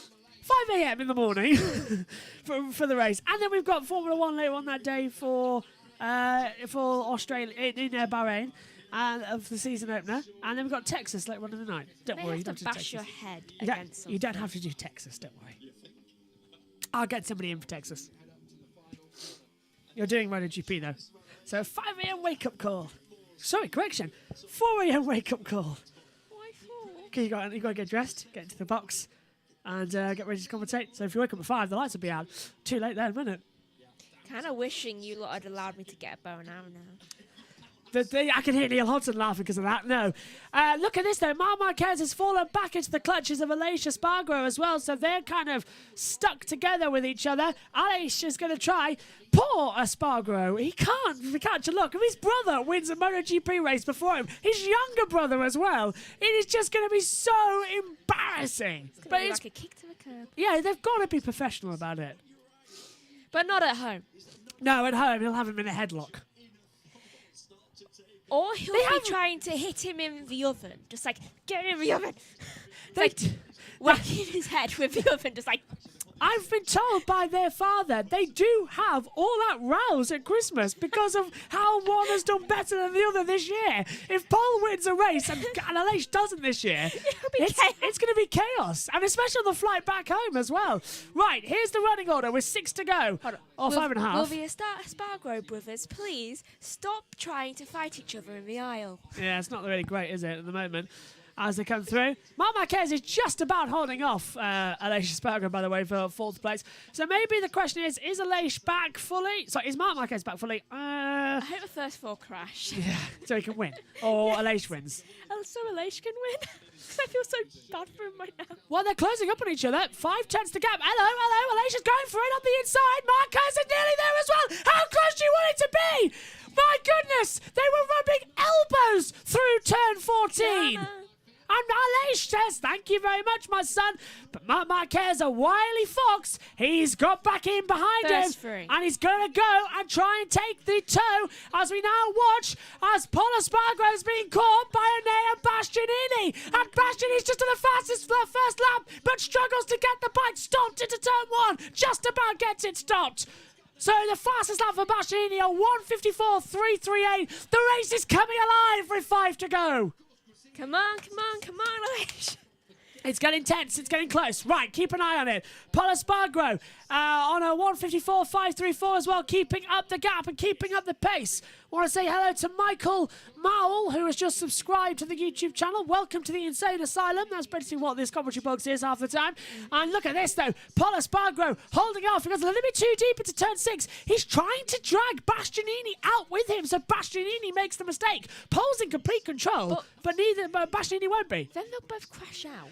Now, as I said, Paul's completely in control. He can pick that bike up, or at least he thinks he can, but Bastianini's not falling for it. He's taking the normal racing line, just hoping that the crosswind doesn't knock him off the bike. But look how close it is now. 0.2 of a second. Is Enea Bastianini going to go for his first ever MotoGP win? He's only ever done 18 races, and we've got him to 21 this year. This is only his 19th Grand Prix. Can he take his first ever win? Paul Espargaro going for his first ever win. Brad Binder going for for his third ever win after winning at Brno in 2020 and then winning in 2021 at that rain-soaked race in Styria. Getting a bit confident there. Oh, there's another shake from Paul, isn't he? And they're soft front, soft rears. Bastianini's soft front, medium rears. He's got more power to give out the corners. Do you know, either way, there's going to be 3 fights and we're playing home. Oh, this is fantastic, isn't it? This is absolutely fantastic. Ducati might be able to save themselves in the most unlikely form of a saviour with Grenesci Racing. They've got the slipstream down the start-finish straight. Paul's going to be a sitting duck. Bastianini breezes through on the inside line on the right-hand side and takes the lead. Under braking, though. Can he get it stopped? Paul goes to lead. Paul's thrown it away. Paul's gone wide. And here comes Brad Binder to take it. And there Bastianini leads. Brad Binder to second. Paul got cocky and locked up into turn 1. The Espargaros are next to each other. Oh, here we go again. Benedetto Bastianini on a weekend where he's been so on form leads. He started second. He's going to win if he can survive 4 more laps. Bastianini leads. Fantastic. Right, so at least Paul can't lord it over Aleix. I tell you what, I haven't said this since Emilia Romagna in 2020, but Bastianini could win. I haven't said that since Moto 2. Pol Espargaro, hearts in mouth. And then look at this, down to turn 1. He just couldn't stop. He braked way too late, got caught in the crossfire of the turbulent wind from Bastianini. He just took him out wide. See, he wasn't in control. And then Binder went through. No, you're right, he wasn't in control. And you all knew it was going to happen. Look at the Honda guys as well at Repsol. There's no way he can get back up there. No, he's going to stay third. And now bragging rights between the two brothers might be it. Pole, though, actually, saying that, he's closing on Brad Binder. I don't think he can get Bastianini. The gap now is 1.7 seconds between them all. 1.7 covers the entire top 3. Unless Bastianini crashes out and Pole gets past Binder, there's no way he's getting back up to first. Well, yeah, I say that, but I'm going to take a drink and I bet you one of them falls. Please fall, please fall, please fall, please fall. No, Why all are they good. fucking shaky? I think it's the tyres, isn't it? They're all starting to get marbles on them and running off the racing line. Braking power as well could cause it. It's just not a good look at the moment, is it? So, Bastianini is going to have 25 points to his name. He's going to be 5 points clear of Brad Binder. Pol Espargaro will be on 16 if it currently finishes this way as well. But the Grenesci Racing are going, I think, to be second in the Constructors' Championship because I think Repsol will actually lead it with Pol Espargaro third and Marquez fifth. They'll take it as well. This is amazing stuff. What's the track temperature at? 27 degrees. Air temperature 23. Whoa! Did you see that wiggle from Pol Espargaro's rear bike? It nearly flicked him into a high side. That was coming out of turn 3. Never do a double tyre. It's not going to work out well. There's Nadia Parvoni as well. She's the team principal at Grenesci Racing as well. She hired Bastianini. She came into MotoGP, and Grenesci could be winning on debut. I must say, it's good for her record. If Grenesci win, it will be more brilliance. This is their debut. I hope they win. This is their first weekend for Grenesci Racing MotoGP. Their first weekend. Bastianini, the Moto2 genius, coming through now as well. Has a team ever won on their debut? No, not for a long time. But still... Apart from when the sport started. Yeah, of course. I'm getting my facts right here. Enea Bastianini is a world champion. He's the 2020 Moto2 champion. The first year I commentated on the junior series, he won the championship, and he was brilliant on it. And now, Grenesci Racing, on debut, are about to take victory with Enea Bastianini, who's making his 19th start. Come on. This is good. Come on, get a first win for the team. Get a first win for Enea. Are we on the last lap? Why is it -1 to go? It's 3 laps to go, isn't it? Oh, the timing screen's glitched again. What do you mean? 2 to go now. It just said -1. Now 3. The timing screens have gone amok up here. It's 2 laps to go. It's lap 21 of 22. I'm relying now on my own graphics to tell me what lap it is because the TV pictures have made an error. Right, okay, it's back with us now. Don't you think it's creepy when you can see their faces? Yeah, we're looking on board with El Diablo, of course, Fabio Quartararo. Yeah, with the clear visor as well, because it's a night race. It's creepy. Yeah, you can see the eyes just sort of beating in, can't you? It's terrifying. Oh, He touched the green. Bastianini touched the green. That's going to be a warning for track limits. You get 3 of those. After that, you've got to do a long lap penalty. But I don't think he'll do it because he's got 2 to go. But he's pushing it now, isn't he? He's pulled out 1.3 seconds. He hasn't got a warning yet. So no, he hasn't. Yeah, it would flash up. It would flash up on the monitor. He'll be fine. He'll be fine. Pol Espargaro is 7 tenths behind Brad Binder. Aleix is now catching up. Marc Marquez has dropped down to 5th position as well. Seems to be staying there. So the question, I think, can be answered now is that, is he back? 60% of you are saying yes at the moment. So I think that seems to be winning the factors. Hello to Adam, who says it was all good. And look at this, Grenesci, they've got tears in their eyes. The team principal is crying. They know how close this race is to them. They know how close this can be. The entire MotoGP company is behind you. We want to see a new winner. We want a new pecking order. He nearly dropped it. My goodness, I nearly had a heart attack. He nearly dropped it. Tell. He nearly dropped it. The bike, look, it's buckling there. Do you know, I was just about to say, what happens if he drops it? Bastianini is pushing that Grenesci bike to its absolute limits. Soft front, medium rear, and it's the soft that's nearly giving up. 1.2 second the gap now to Brad Binder. That'll come down to less than a second. There is tears in the eyes at the team principals down at Grenesci. White flag in the air. Last lap the call for the Qatar Grand Prix. We could be having a new sensation on our hands with Enea Bastianini, who has looked fast all weekend long. In the combined practice times, he was 5th. He qualified 2nd in the race. Yes, he dropped back, but he had a fight back, and he's now controlling this race. So look at the team view. KTM know they can win it.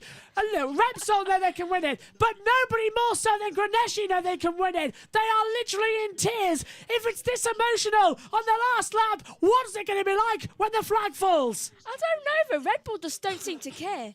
They don't, do they? KTM, Red Bull KTM just staying around. They'll give a clap there just to say, well done, I think you've beaten us. Don't think there's anything that you can do at the moment. The race is on, definitely. Binder nearly drops it, goes a bit too wide through turn 6. That's going to give another half a tenth. Oh, Gardner and Dovizioso.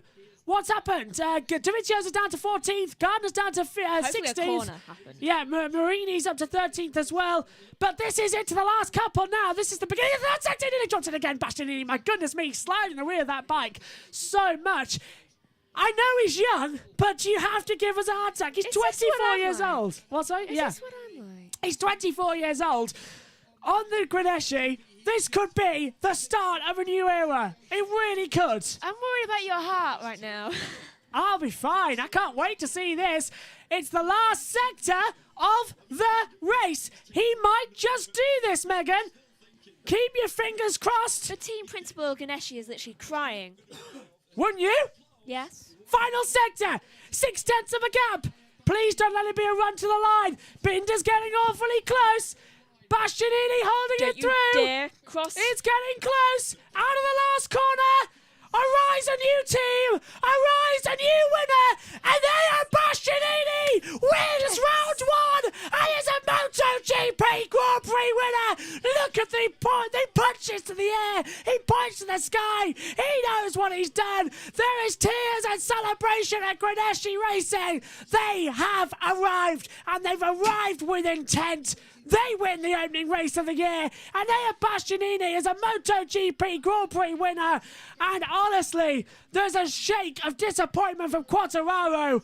He was yesterday's news tonight. It's Enea Bastianini, the 2020 Moto2 World Champion, who 2 years later makes a name for himself by winning the season opener. Ducati, on a bike, get a race win. But it all goes down to the talent of Bastianini and that of Grenesci. Brad Binder is 2nd. Pol Espargaro finishes 3rd. Aleix Espargaro 4th. And Marc Marquez completes the top 5. I gotta say, Bastianini's really trying to take over what we lost with Rossi, isn't he? That, an Italian rider doing that kind of race on a bike that's underperformed, absolutely. And of course, Bastianini, who is one of Valentino Rossi's riders, junior riders, certainly the next step, isn't he? And Valentino was basically his hero. So definitely got that spirit. 2 podiums, of course. Correct me if I'm wrong, Megan. Both came at San Marino last year. I think. And of course, Bastianini is what is from Rimini. Yeah, the same place as Valentino Rossi. I thought so. 2 victories in his hometown, 2 podiums over his hometown, now a race win in Qatar. I knew he was going to be the next Valentino. Yeah, that is an amazing thing. One legend from Rimini retires, another rises. Enea Bastianini wins. Just unbelievable. Let's take a look at the group chat and the comments. I can almost see Valentino right now. Yeah, with his baby daughter. He's having a hell of a day. Winner. Wait, has she given birth? Yeah. Girlfriend gave birth, baby daughter, born healthy on Friday. His team won in Moto 3 earlier on today, and now one of his protégés has just won the opener. He's having a hell of a month. Yeah, Valentino Rossi, he's having the best weekend of his life, and he's not even racing. Yeah, and his birthday wasn't that long ago either. It wasn't.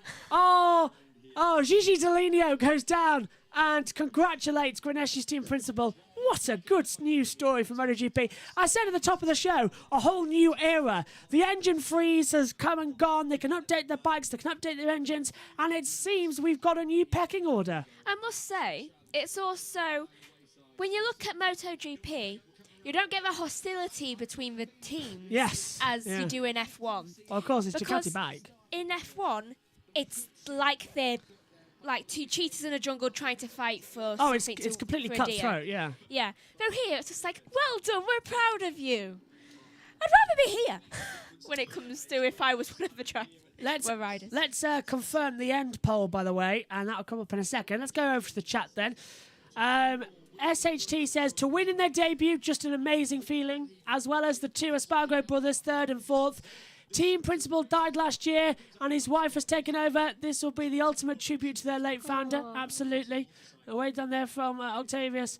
To be honest, for Marc Marquez to finish this high up, having raced in quite a while, of course, he hasn't raced since he broke his collarbone again. And he took 2 victories in Qatar, in Kota and San Marino. Yeah. It's a good sign and a prettier look quick as well, says SHT. The comment, though, is Marquez back to full fitness? Yes, 60%. Let the race show it, 23%. No, 16%. 43 voters there as well. Thanks to everybody for that. That's a lot of votes. Really is as well. We've got time before the podium ceremony. We'll hear from the top 3, which will follow Pol Espargaro, Brad Binder, and Enea Bastianini, thanks to the 2,063 people who have got the channel back up and running. I knew MotoGP always brings in the viewers. You're welcome to stay around for every single one of you as well. Thanks very much for an ego boost there, and thanks very much for choosing us as your commentary partners for this race. We'll be live again in Indonesia. Hopefully all races from MotoGP live. We've only got 4 that we've counted that clash, and we can use your laptop with them. Yeah. So we're fine. Look at the hugs. Look at that. They are going to party long into the night, aren't they? His girlfriend there as well. They're all drinking Red Bulls. I mean, is this some sort of like team thing? Red Bull have cornered the market here. I hear Rich Energy are coming, but I don't know much about them. Apparently it's a long-bearded fellow with rubbish hair. It's the rise of the energy drinks. Yeah, I don't know where they got that from as well. Long beard, rubbish hair, all that lot. And that's going, by the way. I'm having a haircut and a shave before the testing starts for Formula 1 next week, I can tell you that. Little wave around there. There's Aprilia, closest gap to the winner in the MotoGP era, 2.242 seconds. So Aprilia getting close there. But didn't Aprilia win last year? Not with Aleix Espargaro. I swear they won with somebody else. I can't remember. Who was his teammate? Well, it would have been Vinales. I can't remember. Vinales was they only came half close. of it. Dovi was one of it. Yeah, they came close. Yeah, they came close and... with Aleix, didn't they? Yeah, they came close to Aleix. He led a lot of laps. That's it, I'm remembering now. Vinales was one of the top people at the start of the season last year. Yes. Who we thought was going to do well, though then he sort of dropped off. Quite throughout the race as well, yeah. SHT says, by the way, F1 Bahrain testing this week and Drive to Survive Season 4 as well. Absolutely. See? Yeah, he's just drinking more Red Bull. Drinking Red Bulls! I don't think it's Red Bull in there. I think it's more of a fruit juice like I've got in the box, but it's Red Bull branding as well. Still. It's a Red Bull rider, 1, 2, 3. They're going to be bouncing yeah, it's a Red Bull sponsored 1, 2, 3. Bastianini, Red Bull sponsored driver. Binder, Red Bull sponsored rider as well with Red Bull KTM. Pol Espargaro, Red Bull rider as well.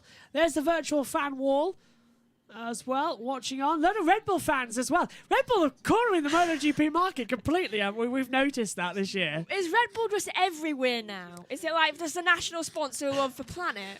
Well, Red Bull Air Race, Red Bull yeah.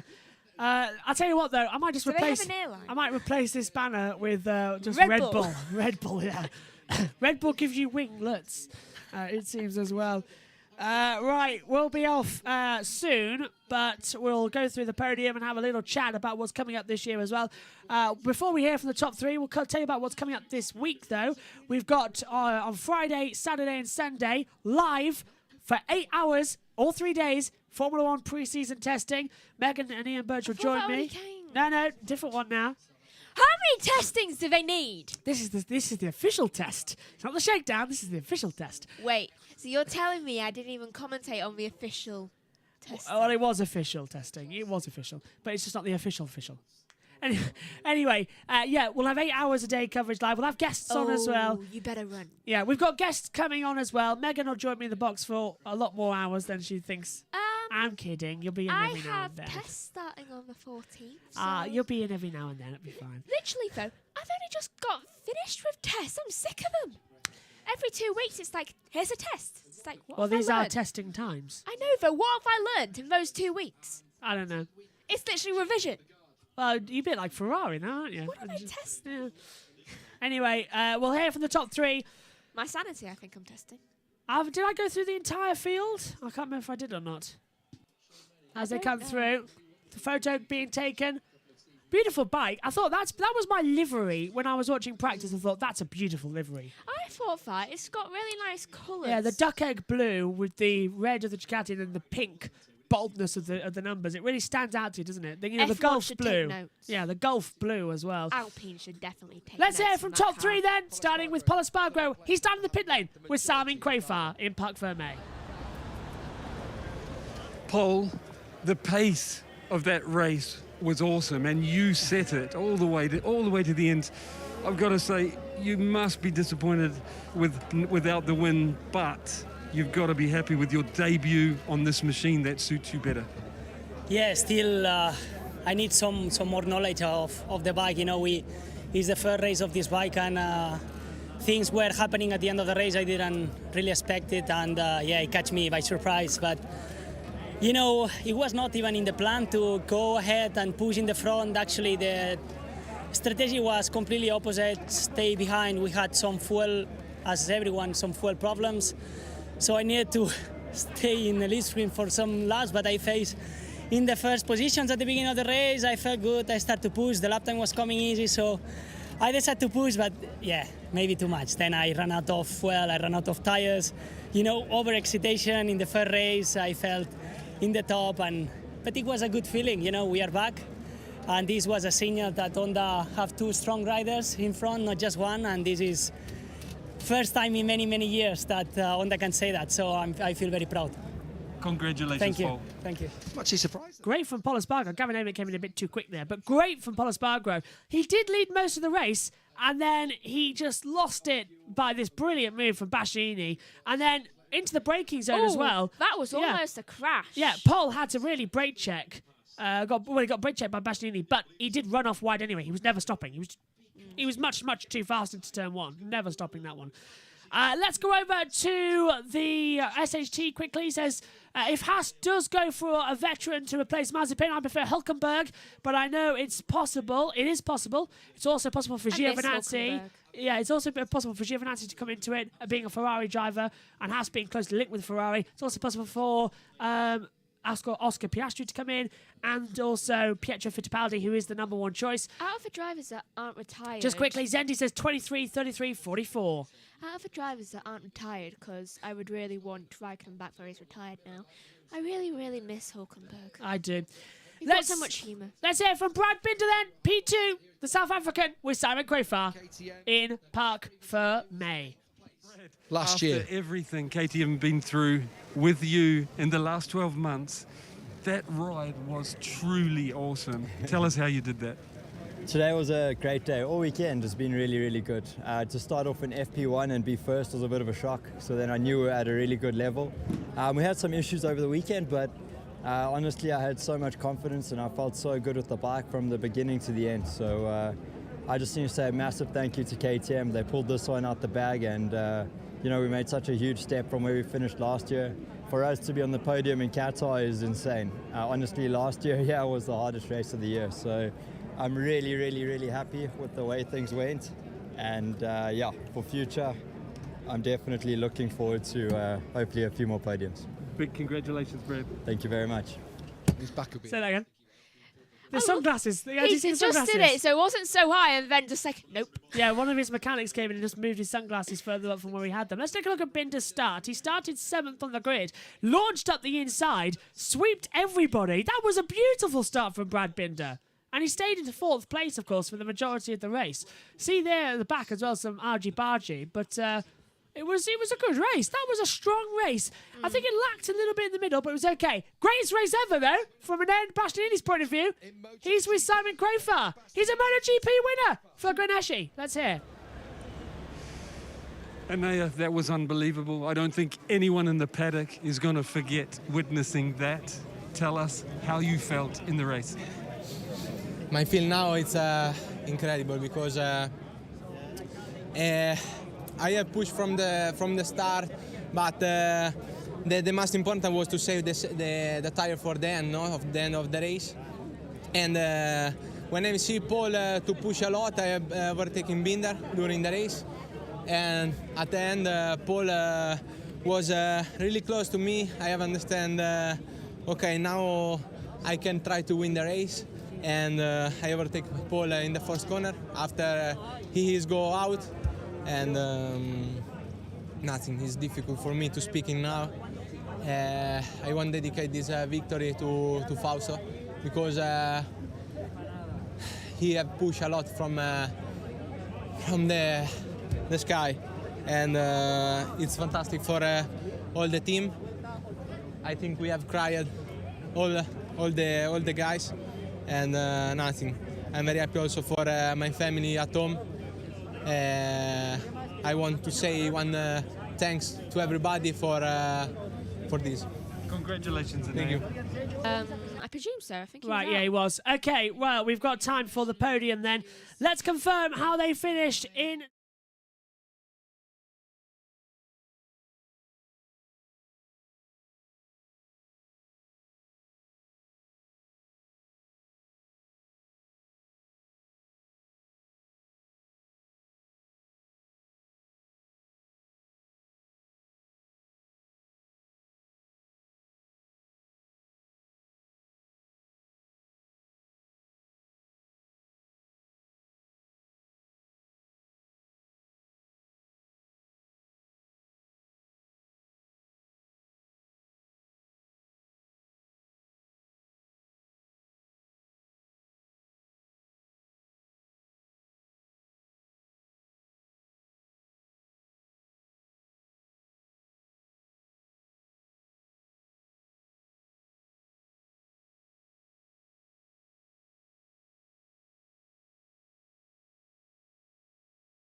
Not bad at all, and we'll be with you in a moment as well before the podium ceremony, as we will also be showing you how the points stand as soon as I can get the screen operational in order to do that. But Megan, just tell me here as well, that is a great result if your name is Bastianini Grenache. First win. They're still celebrating down there. How would you deal with that personally? How would you find that emotionally?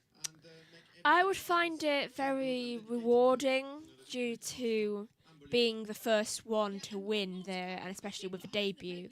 I would find it also a very good opener. Yeah. And it's a good start to what's hopefully going to be a very long-lasting and successful team. Right, let's take a look then at how they... Sorry about that. I think I've been showing you it without actually talking over it. That's my fault there. As well with the race results. That's absolutely abysmal for me because there's no microphone on there. So apologies for that. Let me just add that to it and we'll go through it all again, shall we? Because all you were looking at was a laptop screen and not actually seeing what was happening. Okay, so let's go through the race results, shall we, in full. So apologies for this, my fault.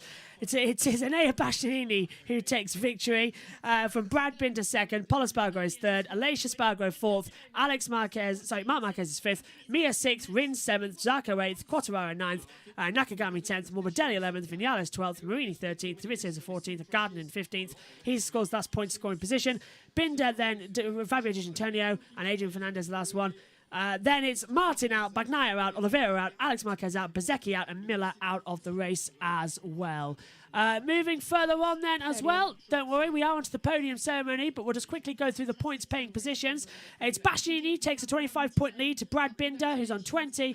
Pol Espargaro is 16, Aleix Espargaro 13, Marc Marquez is on 11, Mia 10, Rins 9, Zarco 8, Quartararo 7, Nakagami 6, Morbidelli 5, Vinales 4, Marini 3, 2 for Dovizioso, and 1 on the board for Remy Gardner. And look at that, perfectly timed to come in there. Sorry about that, the microphone wasn't actually attached to that screen, so that was a doozy. Yeah, it was attached earlier, now it's not now. But there's the points paying positions as well. Onto the podium, and they all come, and time for the trophies. As SHT said as well, this is going to be a very emotional podium for Grenesci after their team principal passed away last year. His wife has took over. Of course, coming to MotoGP, it's a very, very important one now. On the board, grazie, grazie, grazie. A big hug. And a first trophy lifted up to the sky. What a great race. What a good feel story for MotoGP. Don't you agree, Megan? It is, and it's very rewarding for them. On the board now, third place for Pol Espargaro as well. As I said, it is podium number 8 in MotoGP. Still without a first win, just like his brother. So at least they've got something they can't argue about going forward after this. Then we get Brad Binder taking second place on the 33. It's his third career podium, and it's the first time he's been on the podium without him being the race winner, believe it or not. Yeah.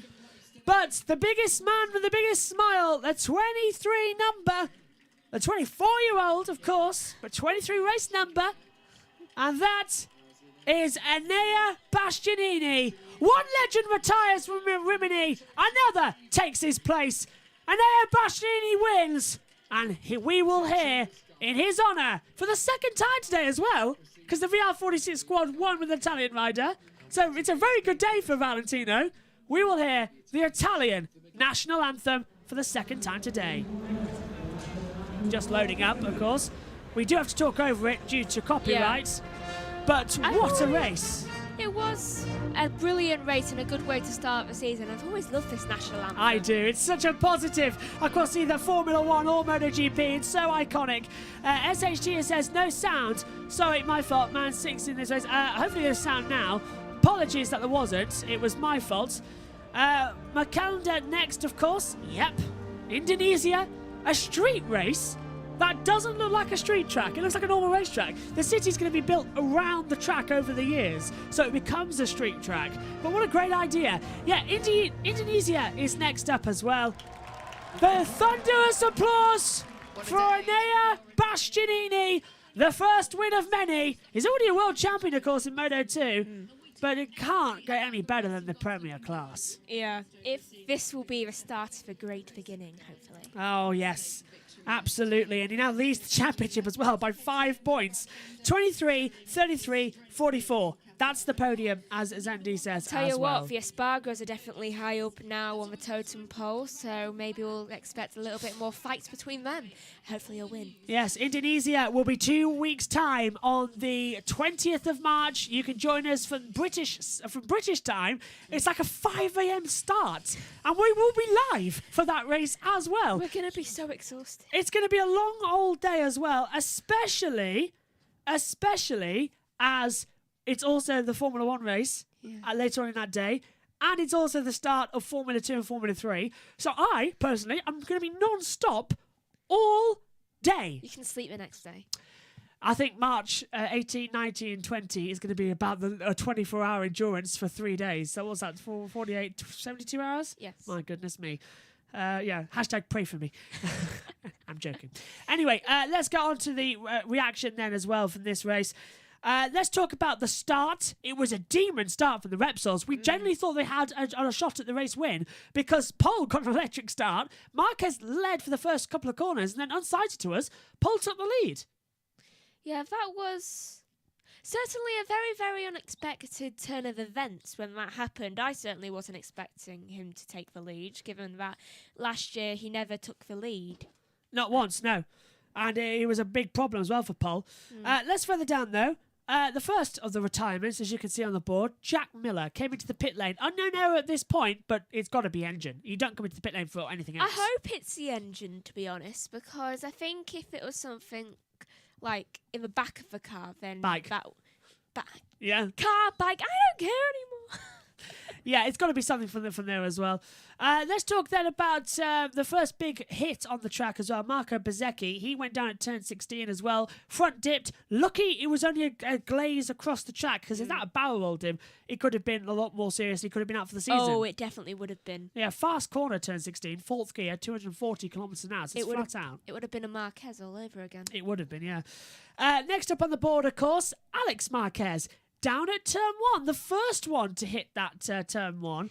And he just had it he just dropped the front. There had to be something on that floor. Yeah. Oh, some sort of oil slick. It's so unusual for so many riders to actually slip at the same point over and over again. Yeah, because of course then, when the yellow flag was still out, Miguel Oliveira went down on the track as well.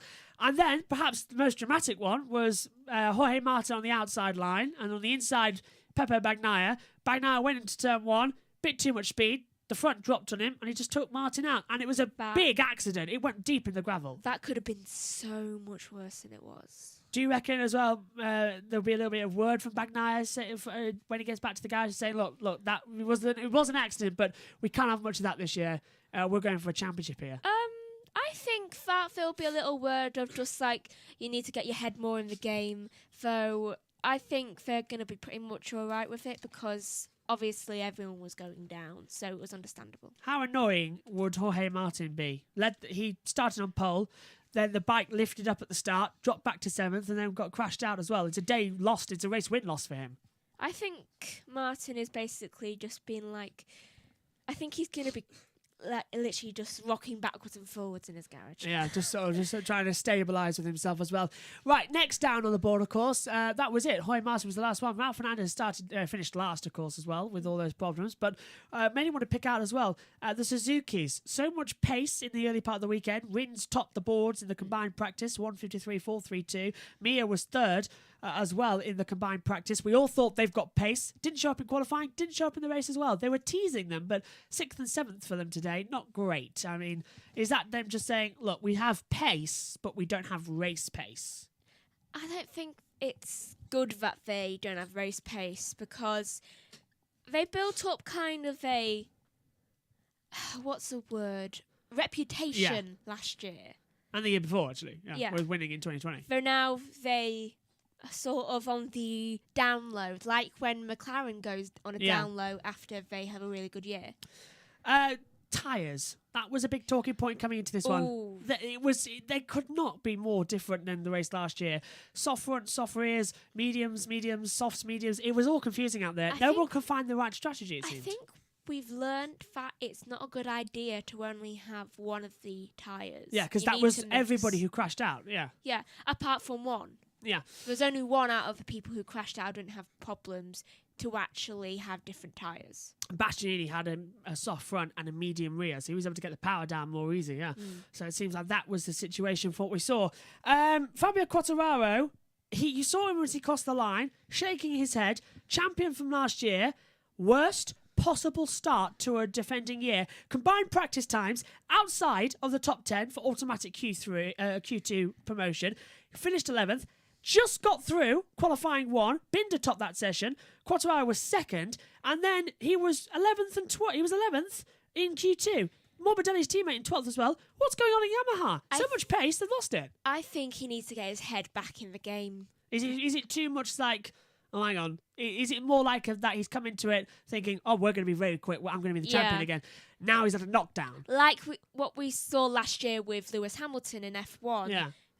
too much cockiness and too much confidence At the beginning of the season. At the beginning of the season is never a good thing. Quartararo are going to have to learn from this quite quickly because it's a long season, but it's quite short intermittence. He's lucky it's going to be a long season because I personally think if you're going into a season, especially if you've won a championship or your team has, then you shouldn't believe that you can do the best. Is it fair? You should think, I'm going to do the best I can and hope for the best. Is it fair to write Yamaha off after just one race? Would you think in Indonesia they'll Give them pop about back 5 races and then make your mind up? Yeah. Yeah. Then we'll see the true pace that they have in different circuits and conditions. Ducati, double retirement for the factory team. Worst start for them. It seems like the top 2 of the championship from last year, Quartararo and Bagnaia, days from hell. And again, we've got this new order coming through.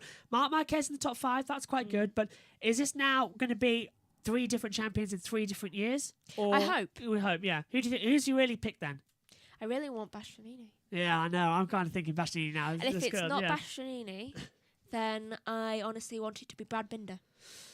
Oh, good shot. Okay, let's go over to the chat quickly as well. Are you feeling excited for Drive to Survive after watching the teaser? I am and I'm not, because I've heard that they've manufactured quite a lot of the storylines again, and it's the worst of the lot. Yeah. And from a media point of view, I've spoken to people who've watched all 8 episodes. I know the last 2 have been kept behind, but it doesn't look like it's going to be that Why good. are they being kept behind? Well, it's Saudi Arabia and Abu Dhabi. Oh, so swearing. They've got to do a lot of bleeping. Yeah, exactly. But don't get your hopes up for Drive to Survive. Maybe episodes 9 and 10 will be the best and make it the best season. But I don't get to watch it until Saturday morning. Not even that. I don't get to watch it Saturday evening. I'm busy Friday evening. need to watch last season. I didn't miss much. Going on here as well. Going down as well. Amin says as well, long Batman here as well. I might stay as well for the next race in MotoGP. Absolutely. Come and join us. Set your alerts as well, because it'll be on the 18th, 19th and 20th of March as well. 20th of March, early in the morning as well for him here in So the if you UK. want to see us completely tired, come watch. Yeah, I might be dishevelled by then. Or dishevelled? No, shriveled up.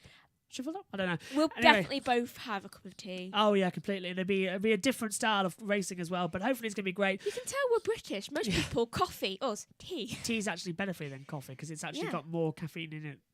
Yeah, and people don't I seem know. to realise that. Anyway, the British yeah. got that down pretty early on. We're rambling. Anyway, let's go over then the final results once again. It's Bastianini on top, Binder second, Polo Spargo third, Aleix Spargo fourth, Marc Marquez fifth, Mia sixth, Ritten seventh, Zarco eighth, Quartararo ninth, Nakagami 10th, Morbidelli in 11th place as well, Maverick Vinales is 12th, Luca Marini is 13th, 14th for Andrea Dovizioso, 15th for Romy Gardner, Brad Binder 16th, D'Antonio on debut down to 17th. He had a problem there, remember, he dropped further back throughout the field. Ralph Fernandez 18th, Martin is 19th as well, then out of the race along with Bagnaia, Oliveira, and then Alex Marquez, Bezzecchi and Jack Miller retired early on, the early retirement in the pit lane as well.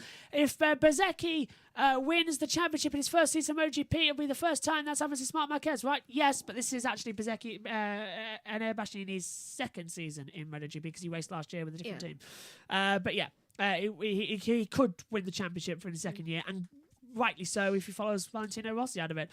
Right, we're all out of time here at the moment for MotoGP. A reminder what's coming up on the YouTube channel. On Friday the 11th, Saturday the 12th and Sunday the 13th of March, you can join us for all of Formula One testing. We'll have guests on across the motorsport world as well, talking about the pre-season testing in Bahrain for Formula One live all day. Join us for that as well. And then the following week on the 18th, the 19th and the 20th, we'll have live coverage of all the practice, qualifying and the race from Formula One's Bahrain Grand Prix. We'll also have coverage of MotoGP's race as well, and all the highlights from the practice sessions from the Indonesia Grand Prix. And then, of course, IndyCar returns for round 2 at Texas Motor Speedway just after the Formula One's got a whole day of action there as well. And then on the 25th, the 26th and the 27th of March, Formula One goes back to Saudi Arabia for the second time in 6 months for round 2 of the season as well. It's a busy month of March as well. We can't wait to get started. We've kicked off with a great MotoGP race here as well. Megan, your pick, your rider of the day, please. I think we already know. Bastianini. Of course it is. Stay tuned across the next few days as well for highlights from Moto2 and Moto3 being dropped on the channel as well. purely that's a reaction video because I was doing the commentary, but of course it's not live. So keep an eye out for the highlights. And from that, in the next few days, we'll have an alert set as well. Don't forget to like the channel, of course, and hit subscribe. We're not going to pester you with everything like that because we're all motorsport fans. You know what you like, and I love it. Even if you just join us for one race or join us for the whole season, doesn't bother me. I just absolutely love having people on the stream and love having people on the show. So thank you for everyone for watching, all 4,631 of you that have done it. Truly, that is unbelievable to start off the season. Let's hope it goes better. I would love to see you all in 2 weeks' time when MotoGP returns in Indonesia. Me and Megan will be there. We'll be a bit tired, but we can't wait. Very tired. It's Enea Bastianini who kicks off the 2022 MotoGP season in style. I did say this is going to be a whole new chapter. It looks like we've got it. A new kid on the block. Oh, and guess what? He's Italian from Rimini. Where have we heard that before? See you next time. Bye for now.